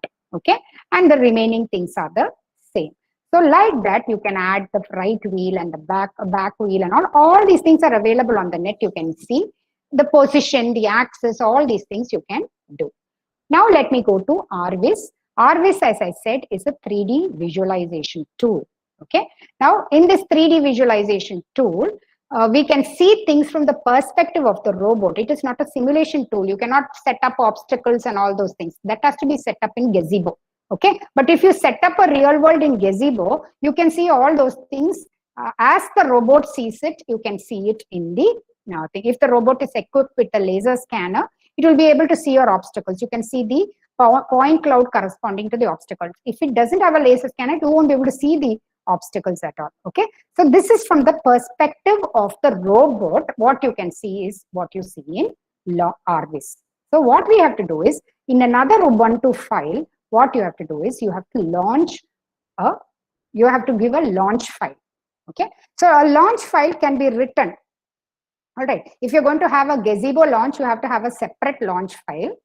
All right, but since I'm not going to do a Gazebo at all, what I'm going to do is an already existing launch file. I'm going to take and launch it. So what we do here is, we go to another Ubuntu terminal. All right, another Ubuntu terminal. And then you move into our workspace. What is our workspace? We have to go there. CD space home, our workspace. Where is our URDF? It is there in SRC. It is there in the package gbg_bot. Inside that, it is there in the folder URDF. So you have to go to the URDF folder. Okay, and you may not be able to see it very clearly, but you can see it in the PPT. CD, where your URDF is, you have to give that path. Okay, and go into that folder, and then you have to give this command ROS launch, and this is a custom launch file that is available for beginners like us. We don't have to create our own launch files. Okay, so once that is done, what happens is, something will pop up like this. So this is your RVis. All right, so this is the robot. Can you see it? Are you able to see the model of the robot that you yes, miss. Okay, so this is the red box that you created. Okay, and that black box that you see over there is your caster wheel. You can make it a little better by giving some other shape. Okay, your front wheel is there, your back wheels are there, I mean your back left wheel and right wheels are there, all cylinders created. Sizes and all, if you modify, you can make it a little better. Okay, now one extra thing that you're seeing on the top is the red box, which I did not discuss. That is the laser scanner that I had included in my URDF. I didn't want to remove it, so it is there. We have not learned that as yet. Okay, so Another thing ROS gives us is what is called a joint state publisher. Okay, this comes automatically with your launch file. This comes in once you launch RVis. Whatever joints are not fixed, they will appear here. If there are fixed joints, they will not appear here. Whatever joints are not fixed, they will appear here. So we have our front caster of wheel joint. See, 360 degrees movement you can have, front caster of wheel joint. Then your front wheel, here is your front wheel rotating. Okay, I can remove all your axes for you all. 1 minute. Now maybe you all can see it better. All right, now the front wheel is, but the problem is without those axes, maybe I'll bring back a few of the axes. All right. Frames. So you need not see all of them. You can just enable 1 or 2 of them. So you have the base frame, you have your front caster of wheel frame and your front wheel frame. Let us now move that thing and see. Here, your front wheel joint, you can see it, no? Only the wheel is moving. Okay. You can move your caster whichever direction you want. You can see your wheel also. Let's look at the left wheel. Left wheel joint, here it goes round and round. So this is a view of the robot from itself, and it also allows you to visualize how each joint is going to move and accordingly modify your URDF. Okay, so now what happens? What is happening in the launching is that certain packages other than the URDF that you have written, certain packages are run. That is, the transform frames and all those things are used to display the robot, where each link is, how it is. Okay, if there is a laser scanner or some other thing, where it is, how it is, all those things will come along with what is called a joint state publisher, and this is what I showed you. Now there is an issue in the sense that now I am going to show you. 1 minute. I'm going to close this. I'm going to kill this. Just Control C will stop that. You can see our RVis has gone. Okay, and I'm going to try and bring another bot into place. So let me. This might take a bit of a time to load, and what happens is, like I told you, my laptop is a very ordinary one. So in that case, if we get stuck, then I can take questions at that time. Otherwise, we'll proceed with the PPT. So what I wanted to show you here is that this is another thing, a 5 degree of robotic arm that was written with 5 joints. You can play around with all these things. You can make all different things and see. This is another thing that is there. I hope all these things will launch. It does take a little bit of time to actually run. It has just started. Okay, might take a little bit of time. Hopefully before the given time it will launch. So this is another robot that is available in ros.org. The famous Star Wars robot called R2D2. How to make that? It is available. It's a fun project for your students. Actually, you can make it, and you can have, you know, this gripper that is there. It goes in and out, and then the fingers close and open. All those things you can see very clearly. So these are robots that can be easily modeled by you all. Now after this, this is what I was afraid of. It takes a bit of a time. It gets stuck there. Okay. Oh, not bad. Today we are lucky today. So I'm going to remove all the frames. Okay. This is the robotic arm. This is a very clumsy model of a robotic arm. This is just for illustration purposes. So 5 degrees of freedom. So here you have your shoulder panning.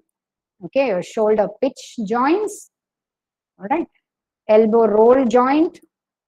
Elbow pitch joint. Wrist roll.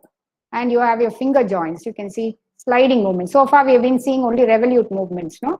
Here you have your sliding movements. Now the writing of this URDF, if you see robotarm.urdf, okay, this is the thing. All right. So this you can experiment on your own. Once you've got experience in writing 1 or 2 models, try on your own. How you must get all the joints, the links, all those things you can try on your own. Okay. So you're able to understand what you're going to be able to do with this RVis and URDF. So this is the starting point. You are not even ventured into the proper concepts of ROS. For that, you have to learn exactly what is a package, what is a topic, what is ROS node, what is messages, all those things we have to learn. So when you start learning from that side, many a time we get scared and we say, okay, this is not for me. I don't want to learn this. Okay. So in order to prevent us, non-computer science students or a faculty, from getting scared and not even proceeding to do anything, that is why I thought I will do it this way. And let Lenton sir teach you formally tomorrow what your ROS actually means in real. Okay, so let me just show you the R2D2 robot also. The name is R2D2_bot. Okay, so by the time it loads, let me go back. So where to next? So the whole point here is we have to go. Today my computer seems to be perfectly behaving. Normally it gives me a lot of problems with ROS, but today it seems to be good. So this is what I was saying. No, you can, I mean, look at this joint space publisher. You can bring your these. This is entirely from the net. I have not done, there's no contribution of mine in this at all. I just took the program from the net and I'm using it. That's why I'm saying you all can do it. Look at this, the gripper extension and the left gripper joint. You can open the gripper and close the gripper. So by writing these programs, what you can get is, I'll show you the program for that. What you can get is how to write such things. Okay, there's a fixed joint. If you can see, there's a fixed joint here. How to write such things, we can understand by taking these examples and working on it. Okay, now where to next? Where to next? Definitely you have to go to the left. What is that? You have to learn ROS fundamentals and concepts. What we did today is not at all enough. This was just to show you that even without learning all those scary sounding terms, we can actually wet our feet in ROS. But if you want to go further, you really have to understand ROS. So you have to go to ROS fundamentals and concepts. And hopefully this will be clarified to you by Mr. Lenton Joseph's talk tomorrow. After you understand that, you go to the right. What is there left? The simulator, gazebo. Then there is ROS G mapping, which allows SLAM algorithms to be implemented. SLAM stands for simultaneous localization and mapping. You can use the MoveIt package. Okay. So I've just given you some pictures of how this thing looks. Look at, this is the gazebo simulator where our robot, our mobile robot is put within 4 walls. Okay. And it has got a laser scanner on it. And it, in RViz, this is how it sees itself. You can see one tiny dot in RViz. You can see one tiny dot. That is our mobile robot. And it has created a map of its environment for itself using this the information that it gets from its laser scanner. So you need these two things. You need the gazebo to put in the real world objects, and you need your RViz to see how the robot is seeing. This RViz is from the robot's point of view, what it is seeing. Its perception is what you're seeing. Gazebo is from what you are seeing. Okay. So that is the difference between the two, if I have to tell it simply, but technically there's a lot more difference. It's a physics-based engine, gazebo, whereas this RViz is only a 3D visualization tool. Now this is something really amazing. MoveIt in RViz. You can actually use MoveIt to do your motion planning before you actually even deploy it onto the robot. So this is you want to make a robotic arm go from one point to another point. You can actually use this MoveIt to create how it's supposed to go for at each instant of time, where it's supposed to do without any what is that called, complex mathematical calculations. We don't have to bother about any mathematical calculations. That's the beauty of this. For a person who doesn't want to get bogged down by all this physics and mathematics and all, you want to take it and use it. Of course, you have to have fundamental knowledge of what robotics is, what motion planning is, everything. You need to have fundamental knowledge. But the MoveIt package is a very easy way to learn motion planning. Okay, from a start point to a goal point, how to go, it will help you. So with this, I complete. I think I'm on time. With this, I complete my session. Now, if there are any questions, I can take them. Thank you, ma'am. Participants, if you have any questions, you can either unmute your mic and ask the question, or you can put it in the chat box. As of now, we just see a suggestion from Raghavan sir, not suggestion, it's a comment from Raghavan sir. Would you be looking into the chat box or should I read it out? I'll look in the chat box. I'm back here. Raghavan's okay. Why is this the comment, ma'am? Why Ross is not introduced? Yeah. Mm-hmm. Okay, all right. Ross is actually introduced. I'm very, very happy to say that the current BTech robotics and automation students, they have Ross in their curriculum. In the 5th sem, they have a lab which is called, officially it is called Ross Lab. So they will be learning this, the software part, the modeling, how to interface this Ross with the real world robot, all that they will be learning. It has been introduced into the curriculum, but for other branches, they will have to, we will have to give them value added programs. That is why in our department, we have a skill planning and acquisition cell called SPAN. And SPAN conducts these programs. Whatever is missing in the syllabi, we will be introducing for them through, so our EC students and other department students will get introduced to ROS through SPAN. But for BTech and robotics and automation, it is officially part of their syllabus. The next question, yes, I learned ROS on my own, though of course I did a course on ROS from, actually, you know, the bigger courses like Coursera and edX and all, sometimes they give their own environment in which to work, which leaves you lost when you're on your own. They will give you a shell and ask to work inside that. But when you're on your own, then you get lost. So for that, what I did was I started off with a course in Udemy, by a very, very, very simple course in Udemy. And on custom bot, they help that red box, that mobile robot, that Udemy helped me to build it. So they was working on Linux. So I had to learn how to install WSL and then install the Melodic. He was working with Kinetic and all. So these are all good learning experience, because finally at the end of it all, you will gain the confidence. So it's always best to learn on your own. It is looking like Android Studio, Nikhil Chaturvedi, but I'm not very familiar with that, so I don't think I'll be able to answer that. Anybody else? Hello, madam. Hello. Yes, sir. Madam, due to some problem, I was unable to listen everything from the beginning. Yes, sir. I have a basic question. I am very new to robotics. Yes, so my sir. question is, what is the base simulator which is free to download and we can work on? In robotics. Now, if you want to teach robotics as such, we had an eminent professor, Professor Saha. His team in IIT Delhi has actually developed Robo Analyzer software, which I use for my minor courses and elective courses. It is very good in the sense that you can build your own robotic manipulators. You can specify the sizes and all and the type of joints and all. Then you can show to the students how the kinematics, inverse and forward kinematics are done. In addition to that, what his team has done is they have brought in models of the very popular manipulators that are there in the industry. Okay, all these ABB robots and Siemens and Yaskawa, they have brought in. So you can take that also and do. It is learning tool for learning tool. Robo Analyzer. Robo Analyzer. Oh, Other okay, than madam. that, Okay, I just searched in the cyber robotics. One is the WeBot. So is it WeBot is also there? Yes, sir. WeBot is also there. Okay, sir. WeBot is also there. WeBot also is similar to ROS that we have seen, but ROS seems more popular in our part of the world, and it's a very big community for ROS. So it is always better to teach our students something that they will require. They can pick up WeBot on their own, so that is why.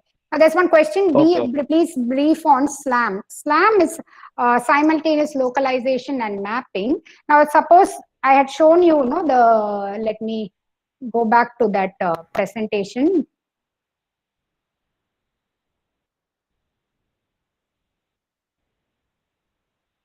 One minute. Okay. Please, you can see my presentation, right? Yes.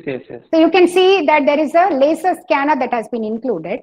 Now this laser scanner will give outputs which are the 2D or 3D depth point clouds. The depth images are given. Okay. So RVIS is capable of taking these depth images, and it is capable of generating, if you can see this map. Okay, so the algorithms that are being used for developing this kind of mapping comes under the definition of SLAM. Okay, one of the algorithms that is being used. Now that can be done like this, or if you want to go a little more advanced, you can go through move it packages. Now this planning, if you see in the move it package, that incorporates the SLAM algorithm. So you don't need to be an expert in computer science. If I'm a mechanical person or an electronics person, I don't need to know the in and out of the SLAM algorithms to be able to do these things. There are tools that are already available. So that is the beauty of this ROS. Anybody can take it and use it. That's the thing. Okay, anything thank else? You. Okay, thank you, madam. All right, thank you, sir. That's it, ma'am. The questions in the chat. Hello. Yeah. Hello. Yes, sir. Yes, sir. I got one question and one comment. The question is, having expertise on your own, the ROS and other things, did you use it for any of the academic courseworks? While we are teaching now, sir? Yes, sir. Because right now, in my teaching, you're saying, right? Yes, sir. Yes, sir. So right now I am teaching a minor course for the computer science students who are taking a minor in robotics and automation. So during that minor course, I have used ROS, I have used Robo Analyzer to teach them the concepts. Because they are in the third semester right now. For them to visualize things is very difficult if you don't show them simulations. So I have used these things for them. So that is what made it important for me to learn this. Okay. The second one is it's a comment. Yes, sir. That I am telling with due apology to you and also the team. Yes, as a person who has gone through all these things outside my ECE subjects, my mind will allow me to accept you as the eminent person in Python and this ROS. But very much thank you, sir. Very thank you, sir. But I object from the core of my heart your comment on telling Dr. Saha of IIT Delhi is an eminent person. I will not accept it. I have got proof for that. Please don't tell he is an eminent person, at least for the branch students. Because okay, sir. Okay, I got my own reason. If you want, I will send you by mail. He is nowhere, because I was there in IIT Delhi for 4 or 5 years, in and out. I can accept you as an eminent person, not he. I'm sorry, I apologize for the second sir, comment. I am only a beginner. I am actually following the Robo Analyzer created by IIT Delhi, and I'm also following his textbook. So for me, he is a person of real eminence to me. Okay. Like For you me, are, sir. Like you are, similar for me. For me, he may be, but not for the whole participants as a common platform. Let me stop my comment. Anyway, sorry, okay, I told this in this, but I got reason for telling this. Thank you. Okay, thank you. Sir. Thank you. Thank you very much. Thank you, ma'am. I'm sure the participants have really benefited from the session. And as you have mentioned, it's always just a matter of making that first step to upskill ourselves. And your presentation has given us that motivation and clarity as on how well things can go. Thank you. Thank you very much. As we have come to the end of the morning session, let us now break up for the lunch and meet again for the third session at 1:30 p.m. without fail. So the next session is at 1:30 p.m. Thank you all.